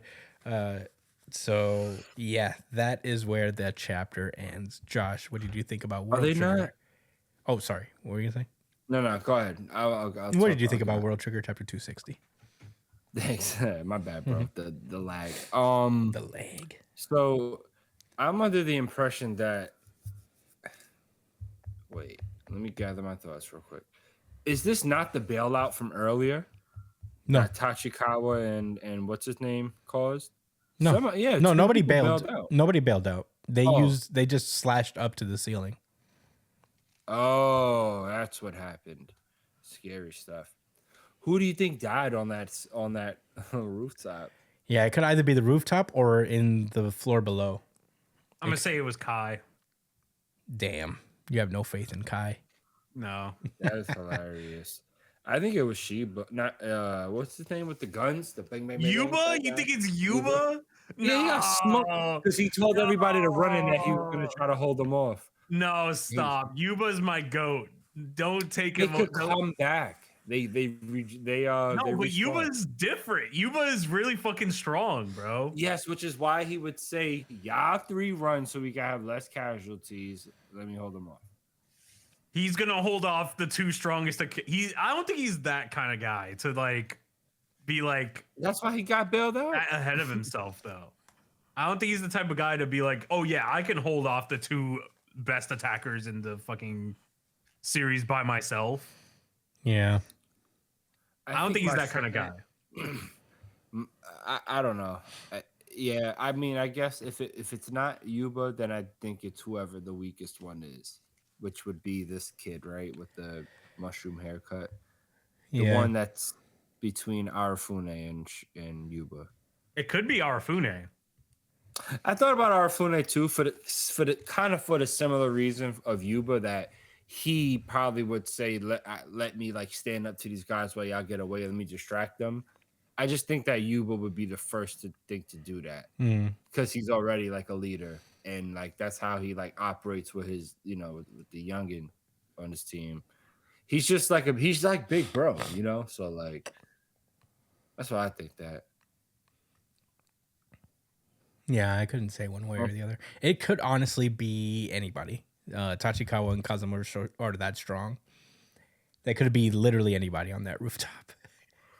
Yeah, having those 2 paired together is actually fucking criminal. Yeah, they know what the hell they're doing. These guys are overwhelming them with their leaning on their strengths. Like so far, the hardest hitter on that side in the museum is like on the side of the B rankers is Yuba. Yuba is the strongest guy they have in that museum. Or Ikoma. Is Ikoma there? Oh yeah, Ikoma's You there. know what's crazy? I didn't. Maybe it was Ikoma. Maybe he was the one crazy enough to be like, "Yeah, I'm going to fight them." Peace out, guys. But what about the food for his squad? Yeah, maybe he has to go. Maybe he can't get caught up. Yeah, I don't know. I definitely think Ikoma can take both of them. Not at the same time. I think he could fight Tachikawa one-on-one. I don't think he'd win. I think he'd get 3 fights off of him in a best of 10. Ikoma's been hyped up that I think he's a character that has like a ton of potential. Ikoma's the created number his 6 own attacker. Huh? Ikoma's the number 6 attacker. Right. So I think He's no slouch. if he had a chance to fight either of these guys one-on-one for a moment, he's not going to get washed. Definitely not with the other one. What's this guy, the number 3 attacker? He's Number a 3. cornball anyway. Isn't his thing to turn invisible? He's number Ooh. 2. He's not number 3. This thing is Kazama? lame-o. Yeah. Yeah, he's the invisible guy, right? Yeah, he's the invisible. He's He's use an chameleon. ambusher, yeah. Lame. He has his squad mate there too. So He's a lame jungler. the thing is, Kikuchihara is Oh, he's downstairs, so he's a natural counter a little bit to Kazama. There we go. He's just on the wrong floor. That's what I'm talking about.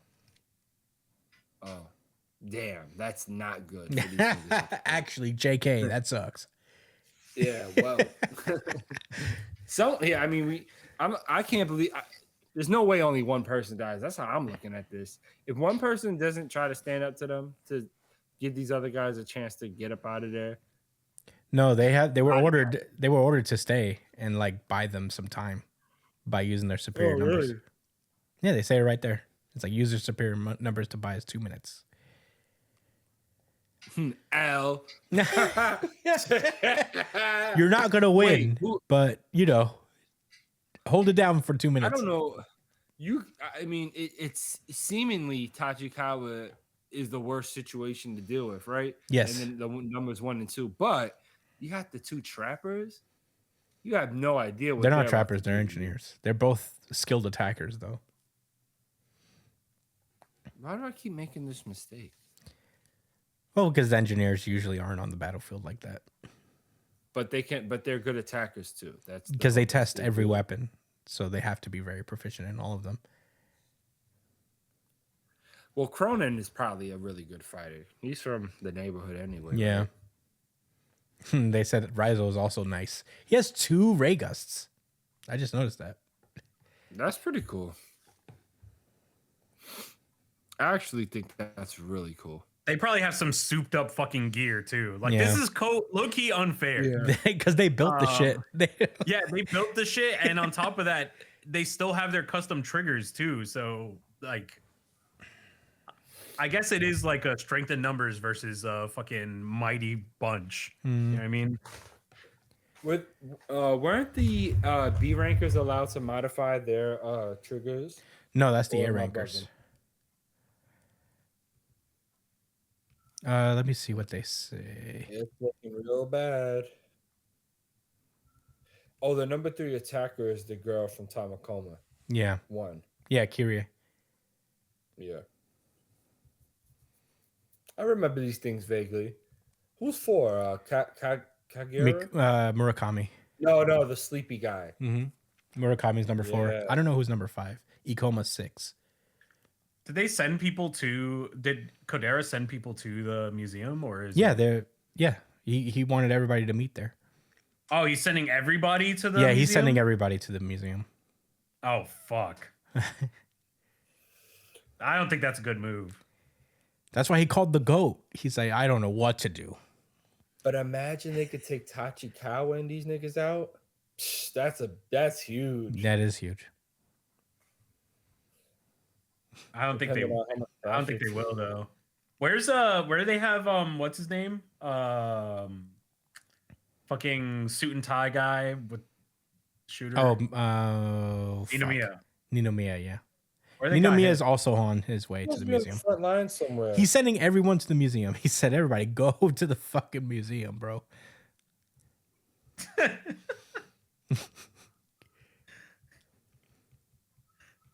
Go to the fucking museum, bro.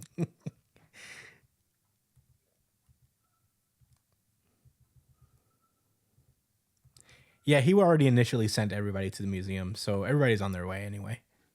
So, but anyway, Josh, was that all your thoughts? Yeah. Brian, what Go about ahead, you? Teresa. This is really close to being my RGC. Well, you already said what your RGC was.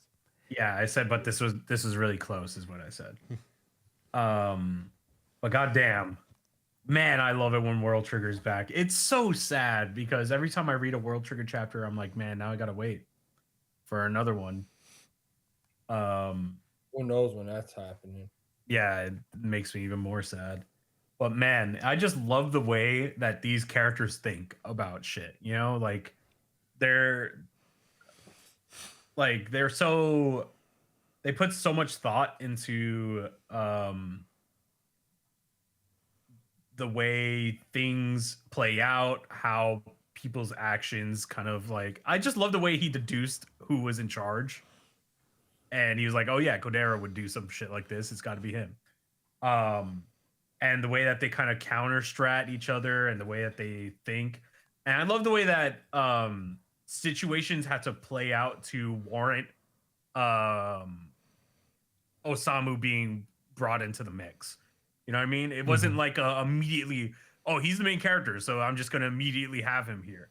No, shit had to develop to a point where he's just like, oh, wait, I need some more input here. They're going to read me like a book if I just do this by myself. I need another person to kind of bounce ideas off of.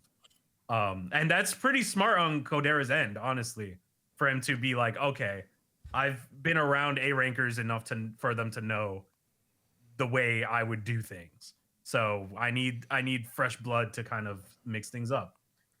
And he calls in Osamu, which is perfect because this is literally the wildest card person that you can have on your side when it comes to like strategy, especially on something like this occasion. And I'm really curious to see what Osamu brings to the table. Like I'm genuinely like excited to see how he handles such a wide scale invasion, because for like the most that we known him, it's just mostly been like a controlled environment. You know what I mean?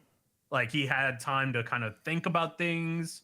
You know, he had time to kind of research his opponents and make set plans. But now it's different.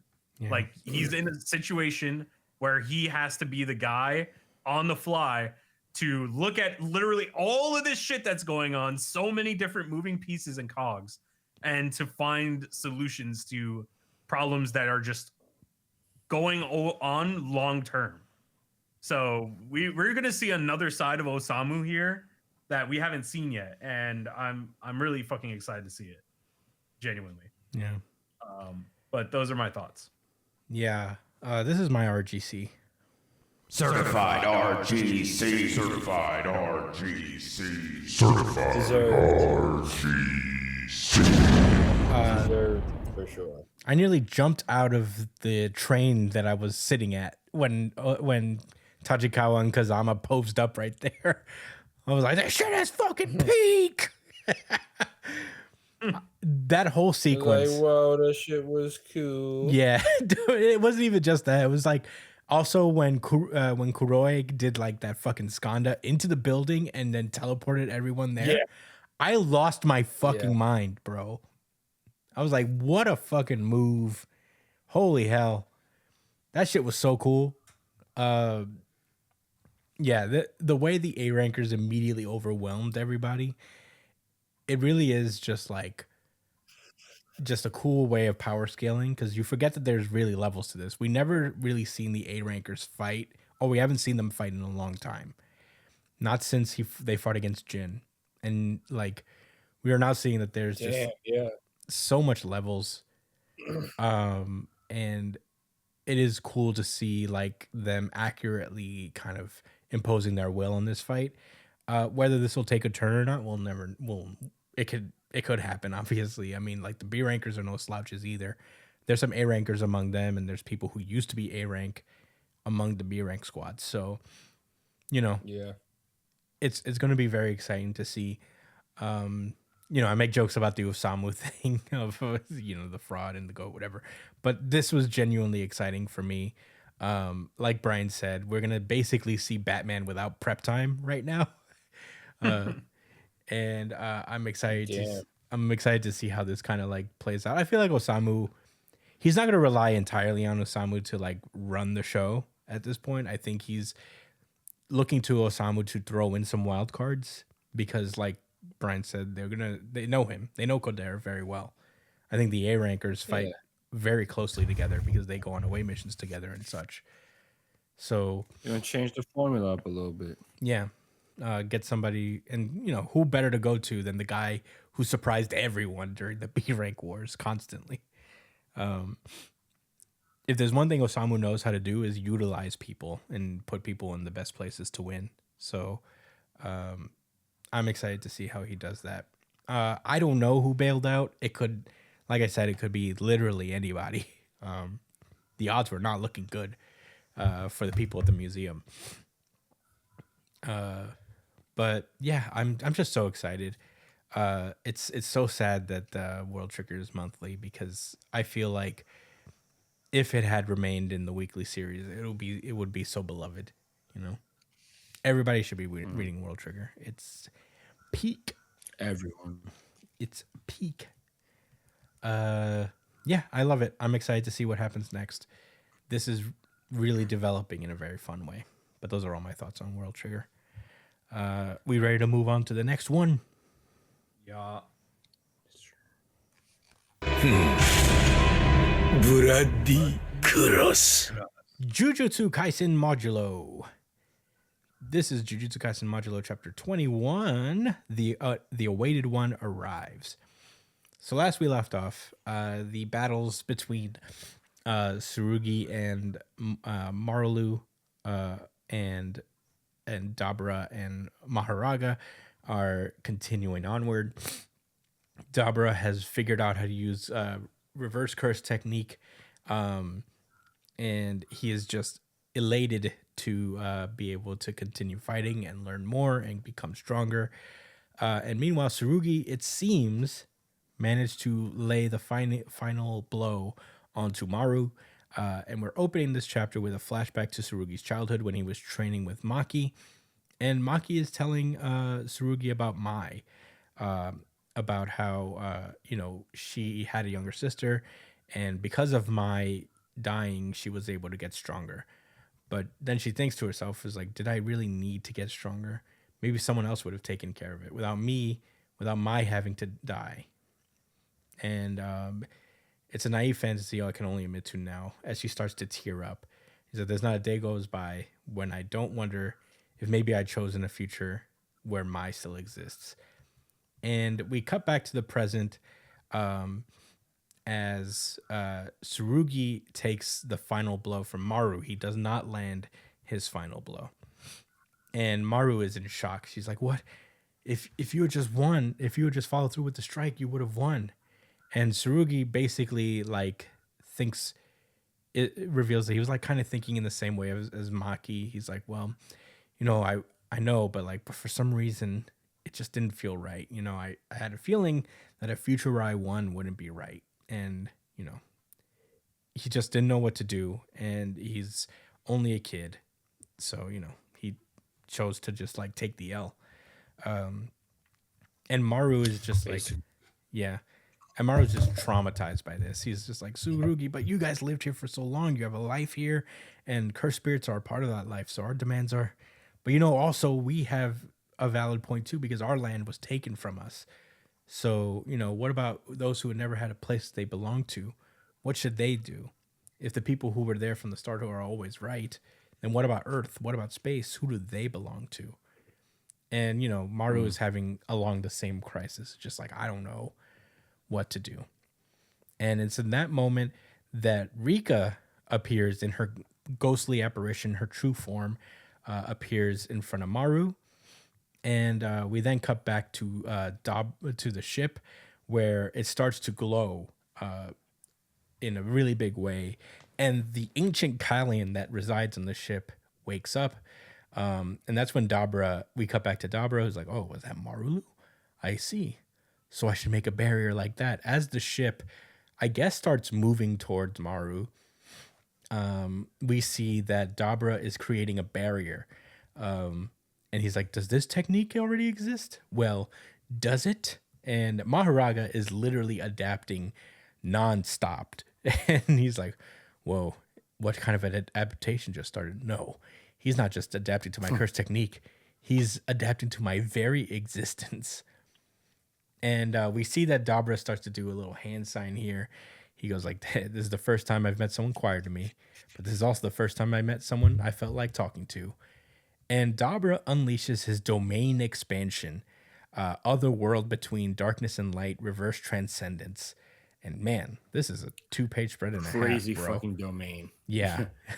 Raw materials. For real. Industrial. So, yeah, we don't get to see what his domain does. Instead, we cut to, I suppose, the ship, where Itadori is suddenly there. And he's like, whoa, is that a Callian? And Maru's with him. And Maru's like, oh, you know about them? And Itadori's like, yeah, Toto pretty much told me everything. It's cool. Toto's still around. And he's like, who's Toto? He's like, he's a funny guy who's got a vibroslap instead of a left hand. So Toto's still rocking the vibroslap. That's cool. So yeah, he's saying, they explain that this is the longest lived Callian worshipped by the Romilians. And Itadori's like, well, it definitely looks like a cursed spirit. So why'd you bring me here? And Marulu explains that he wants to use the cursed energy from Yuta Okotsu, the mole on the ship, and his cursed technique to bring harmony amongst humans. But he can't just do it on his own. Yuji is going to arbitrate for harmony on behalf of Earth and there's going to be someone who will arbitrate on behalf of cursed spirits / Callians, I suppose. And Marulu reveals that he wants to create a world where cursed spirits are never born. And Itadori pulls out a book, and he's like, that was the lifelong wish of one of my brothers, of someone my big brother was indebted to.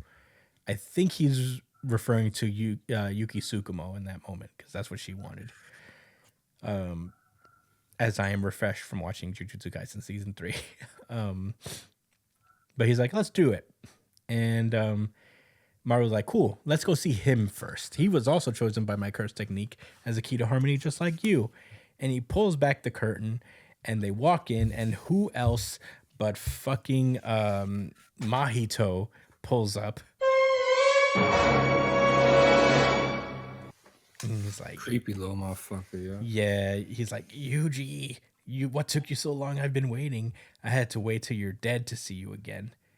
So how'd you die? And then he realizes, like, oh, you're not dead at all, are you? It's like, no, I was just summoned here. And Mahito is pissed. He's like, what? I've been waiting all this time. And the chapter ends as all three of them stand in a panel, and they're saying, let's begin. Holy. Josh, what did you think about Jujutsu Kaisen Modulo Chapter 21? I didn't know what the hell to think about at the end. Right. Other than, wow, this series is about to end real soon. Mm-hmm. Yeah. He meant it. Limited 5 series. to 10 chapters. No way it gets more than 10 chapters. Yeah, I agree. Absolutely not. If anyone disagrees here, I would actually make a wrong burgundy bet about that. I wouldn't do that. That's how sincere I am. Actually, no, now that I think about it, I guess I would be really surprised if it went past 10 chapters, but maybe chapter 40 at most. Yeah, I don't see it 21 going. chapters I on. don't see it going very much longer either. Yeah, this is it, man. Itadori. This is all right. I'm just gonna tell you guys how I feel. I'm in the whole. I've started to go into the whole blah because I know it's like just ending, and they're just trying to get to the. The only thing that's saving this series is that I know that there's a real point to be made towards the end. That's going to be a lot more, thick. He's going to lay it on thicker than he did in, at the end of his Jujutsu Kaisen proper. Mm-hmm. So I'm looking forward to seeing that. But man, this dude how did he understand domain expansion? He just figured it out. Marlu, huh? He just figured it out. Yo, you know what's funny? Fuck this guy, man. Yo, you know what's funny? I saw a meme about Dabra. You know how like the whole like, nah, I'd win. Yeah. They made one for Dabra. He's like, nah, I'd learn. That's true. You think he'd learn Sukuna? Sukuna would have bodied this nigga, man. I think so. That's what I think so. He wouldn't have had nothing fun. He's really fast. That's the only thing. I don't know how fast Sukuna was, but I don't think it was like that. Yeah. Well, I think like he's similar to Higuruma, where like Higuruma picked up a lot really quickly. He learned how to do like reverse curse technique by watching, I think, even. Like by watching Gojo do it. So he's supposed to be a prodigy. Did he die? He might be dead. No, he didn't die during the fight. He lived. No, he didn't actually. Yeah. He might have died in life, just like of old age. But trying to remember what happened. They tried to hit that nigga with the sword and it didn't work. Oh, he got dismantled, but I think they healed him, and he managed to live. Nah, I mean like they got that death sword, but I think they didn't get the chance to strike him with that shit. Yeah. No, he just cut off his own hand to make it look like he was about to hit his hand, but Sukuna cut off his own hand right as Itadori was hitting it with the. Yeah, he did smart. Yeah, he did some cornball shit like that. Oh, cornball. Okay. Yeah, that was corny move from Sukuna. I see where you're coming from. Okay, well. On that note, Brian, what were your thoughts on this chapter? Pretty good. Pretty good. I'm curious to see where the fuck this is going. And is Tsurugi just dead? Adaptation. That's nice. That's good. Do you understand, Brian? Do you see what's happening here? Did you put those scissors on your coffee table just so you would have this moment? No, I use this to cut certain stuff, like when I'm, rolling up. Speaking of, I'm about to get started on that.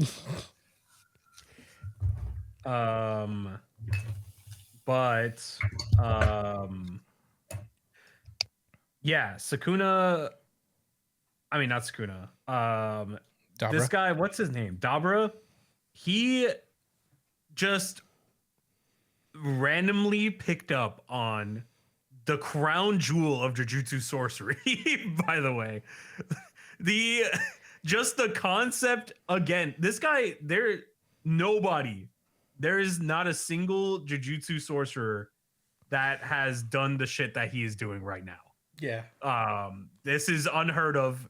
This guy is legit just probably the greatest to ever do it. Well, you know what? I will say Higuruma figured out domain expansion pretty fast in his life. He did, but he figured not out like pretty quick. Not like this. Not on the fly where he was like, I'm just fucking around. Oh, Josh, you're muted. Wasn't his domain expansion like built into his curse technique? No.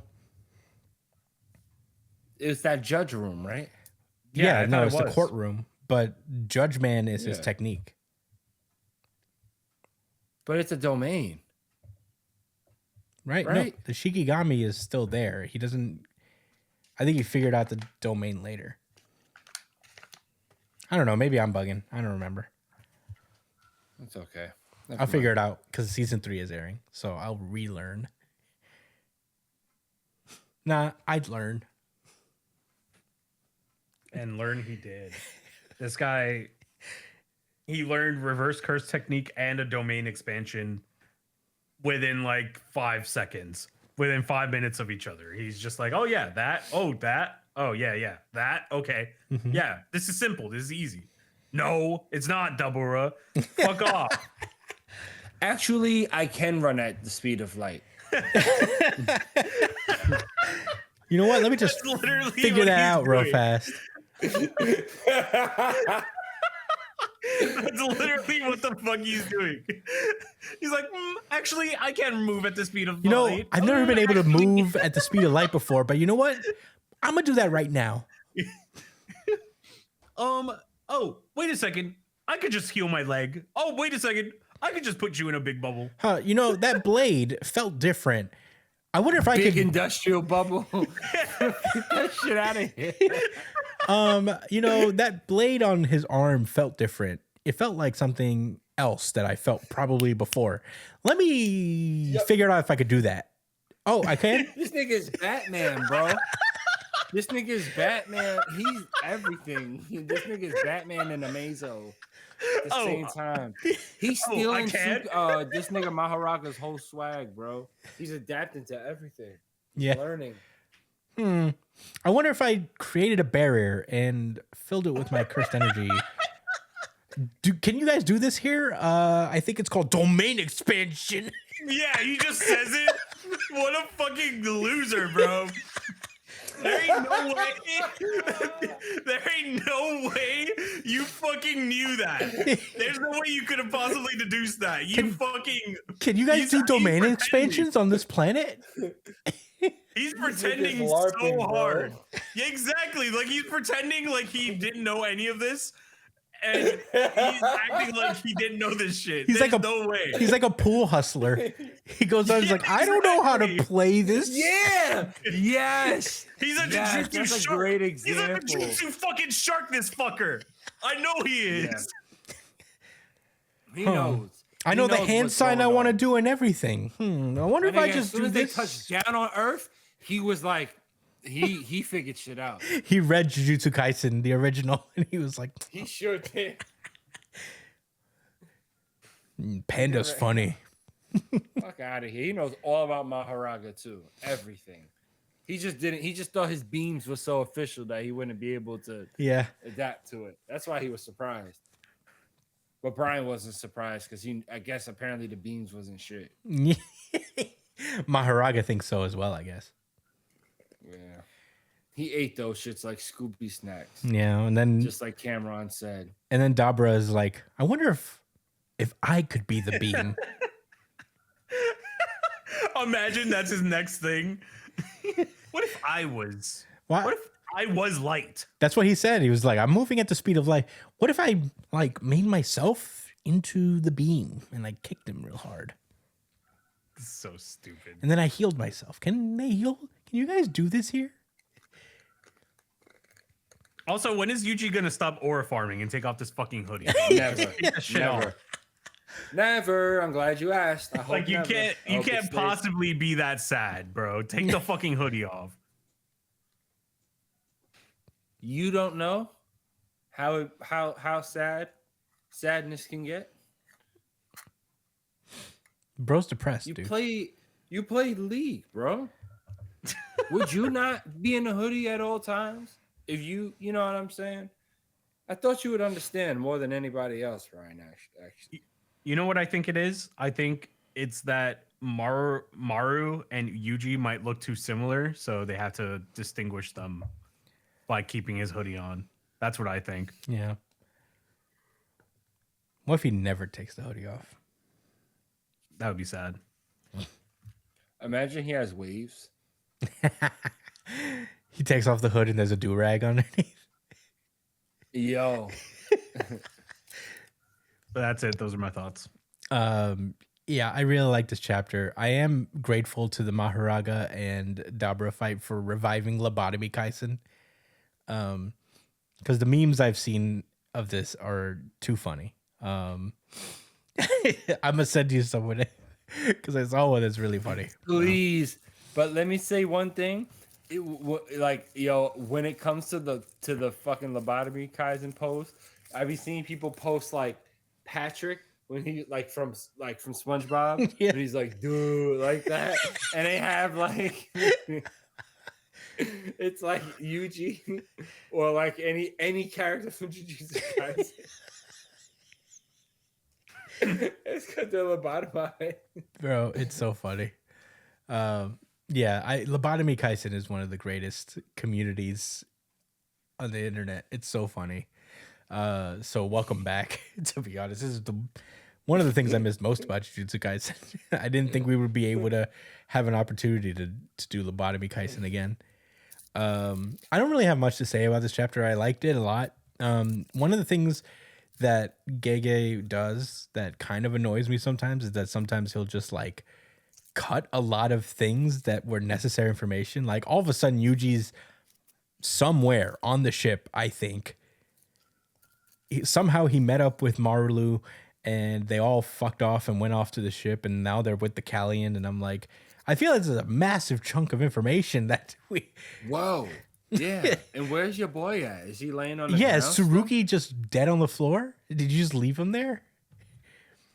These are things I need the answer to. And usually like Gege is like kind of all right at this, that in a way that I didn't mind so much, but this one was like, all right, bro, you could have like given us some information in between, like a bridge. Maybe you'll start it next chapter that way, but bro, all of a sudden I see Yuji on the ship with the Callian and I'm like, how'd you guys even find each other?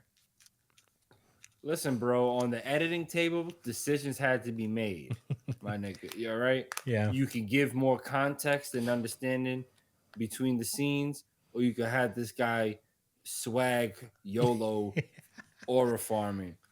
Which one? You choose. And Swag YOLO aura which one they farming. chose. Right, exactly. So I would have think made through the that same lens- choice. So Right, yeah. fair enough. Yeah. Do that lens of industry, Yeah. it checks out. Yeah, definitely. But yeah, I don't really have much else to say. I'm excited to see what they're going to do exactly. Because I don't think Mahito is going to be a willing participant. In this harmony between cursed spirits and humans. So I'm curious to see where they'll go with this. But yeah, that's really all I had to say. I didn't really have much outside of that. Are you ready for the next one, boys? Sure. Let's fucking go. We're not getting this story out there. We need a plan. Dandadan. With that, I'm going to pass this one over to Brian. All right. I missed the original theme song. Of Dandadan? Bring bum bum bring bum bum. Oh wait, no, that's That's song. Mashal. I don't know what he's That's a pointing. derp. That is a derp. So the chapter picks up where we left off with our villains having to use the bathroom and then promptly arriving to a child that's waiting for them there. And they all get their fucking asses beat. Bro. Imagine having to take a shit and then you have to fight for your life immediately upon arrival. You are at a significant disadvantage the moment that you enter that room. It was a really bad, tragic sight for these guys. I'm surprised they didn't shit themselves right there. They did. Did they? Do you need it to be shown to you to know that? No. Or? Yeah, I think it could be assumed. Yeah, I guess they could be assumed. So this is this guy Smoke? Yeah, it's the smoke guy. It's red. So the smoke guy gets flushed down a fucking toilet, and then his original body gets. Oh no, it's out. water. This guy's water. Oh, so his water gets flushed down the toilet, and then his body gets kicked out, and then she kicks him right in the fucking nose, and sends him flying. Red Baron tries to come in and try to punch her, but she moves aside and then throws a urinal at his head. She violated that. The Baron gets it rough, bro. He does not get it easy anytime.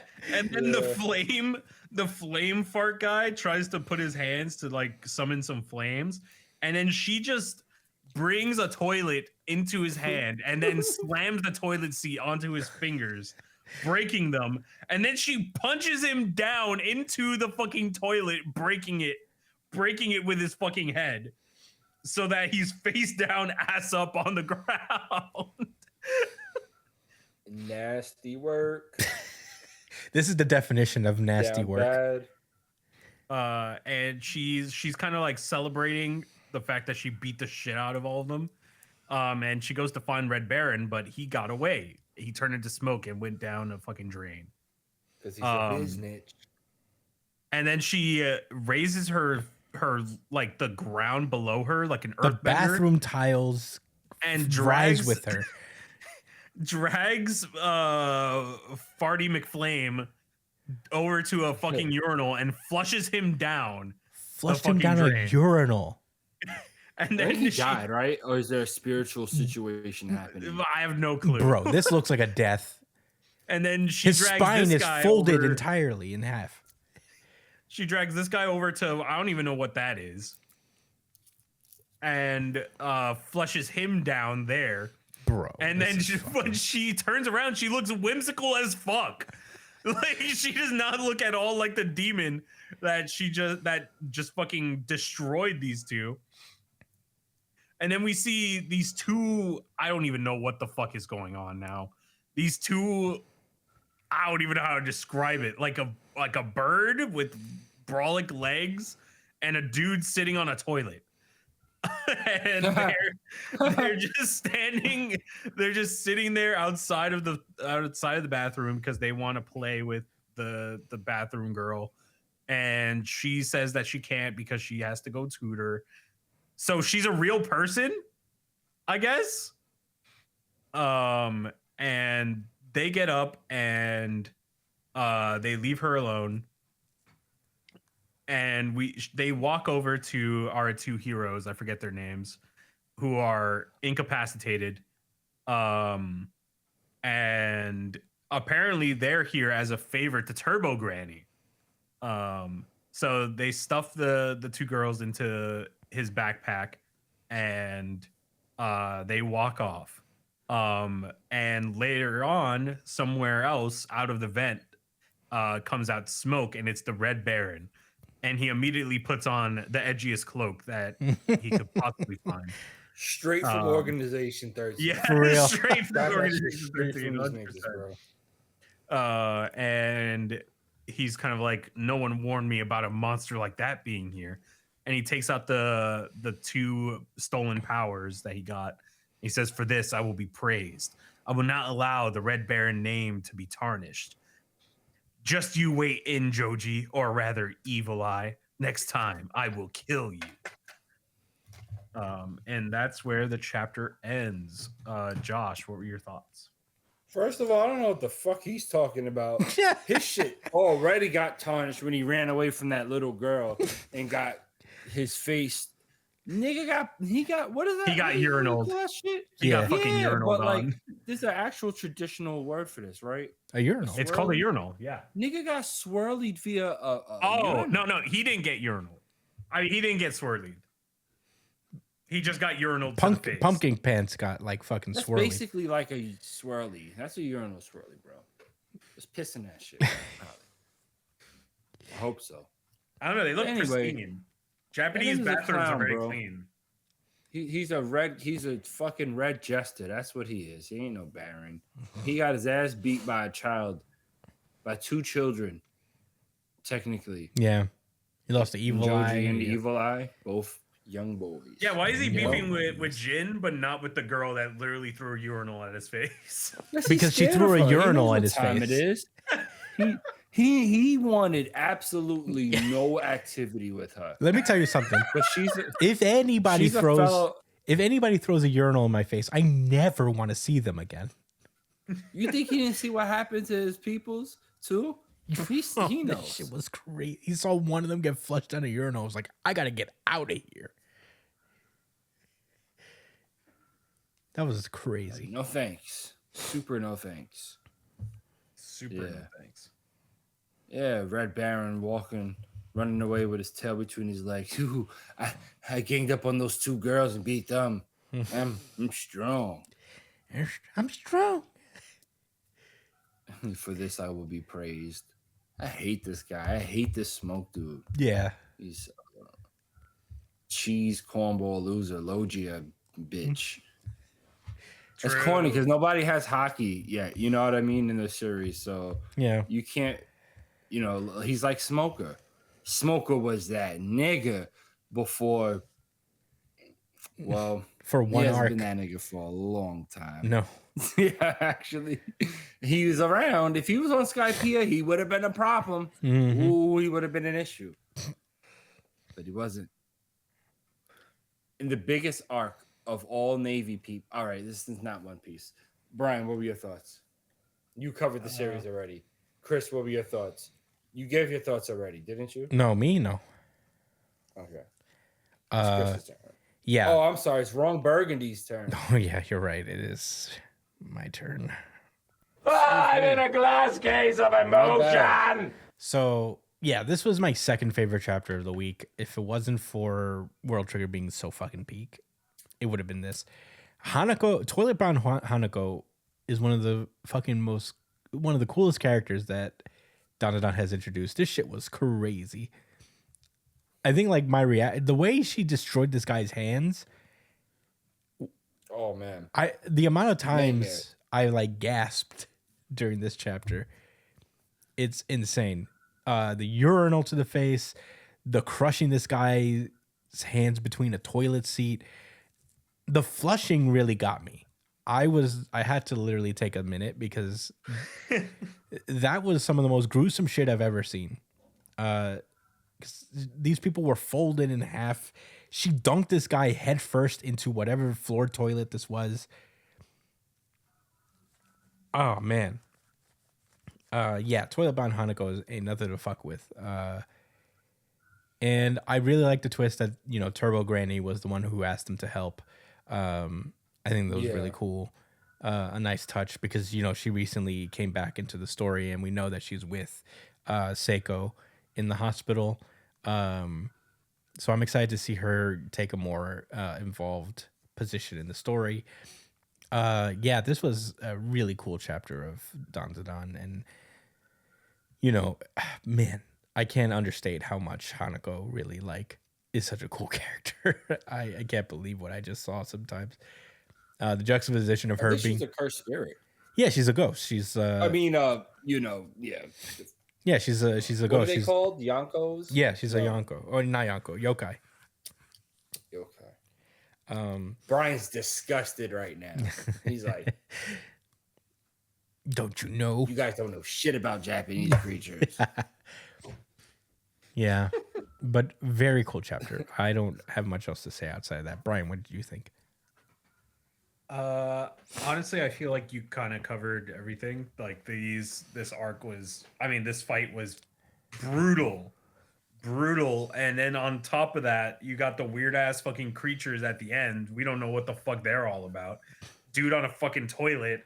I don't understand. I just don't get it. I have no semblance of what they could possibly be representing. He walks with the toilet. It's stuck to him. Like, it's not just there. It's part of him. And man, I just love that Dandadan just does this shit, and then you just have to deal with it. Like, and there's no explanation. That's just how it is. Yeah. But yeah, the art was great. But I don't have anything else to say. Yeah. One more thing is that it's a bummer that the Baron actually got away with the Ombudsman and the Lord of the Flies. I'm excited to see them get them back, because that was very sad to see them have to give up, especially the Ombudsman, who is like literally the spirit of one of the best friends of one of the characters. Yeah. So genuinely depressing. But yeah, those were all my thoughts. Any other rebuttals before you go? No. All right, that was Dandadan, and that has been our show. Extra long show today because, of course, we missed one last week, and we covered 6 series. We haven't done that in a while. So yeah, thank you guys so much for listening. I hope you guys enjoyed the show. If you please follow me at the Chris Hospital on Twitter and Instagram. Brian is at b.esp on Twitter and Instagram as well. You can check him out where he's streaming at twitch.tv/It's Punchline. Follow the show at New Jump City on Twitter, Instagram, TikTok, all the places. Josh is at JDCole_37 on Instagram, at New Jump City Josh on Twitter, and on TikTok. Email the show at newjumpcitypod@gmail.com with any questions, suggestions, anything you guys want us to talk about, and we'll talk about it on the pre-show chat show that we do. We did one this week as well, so that's some more content from us to you coming soon. Subscribe to us, please. That would be very nice. Subscribe to us, like, share, comment, help us out on the algorithm, because we've been growing a little. We've gotten some subscribers since we last spoke. And yeah, we'd like to see the community grow. All right. And with that being said, thank you guys so much for listening. We will see you guys next week. Stay safe, New Jump citizens. Peace out, y'all.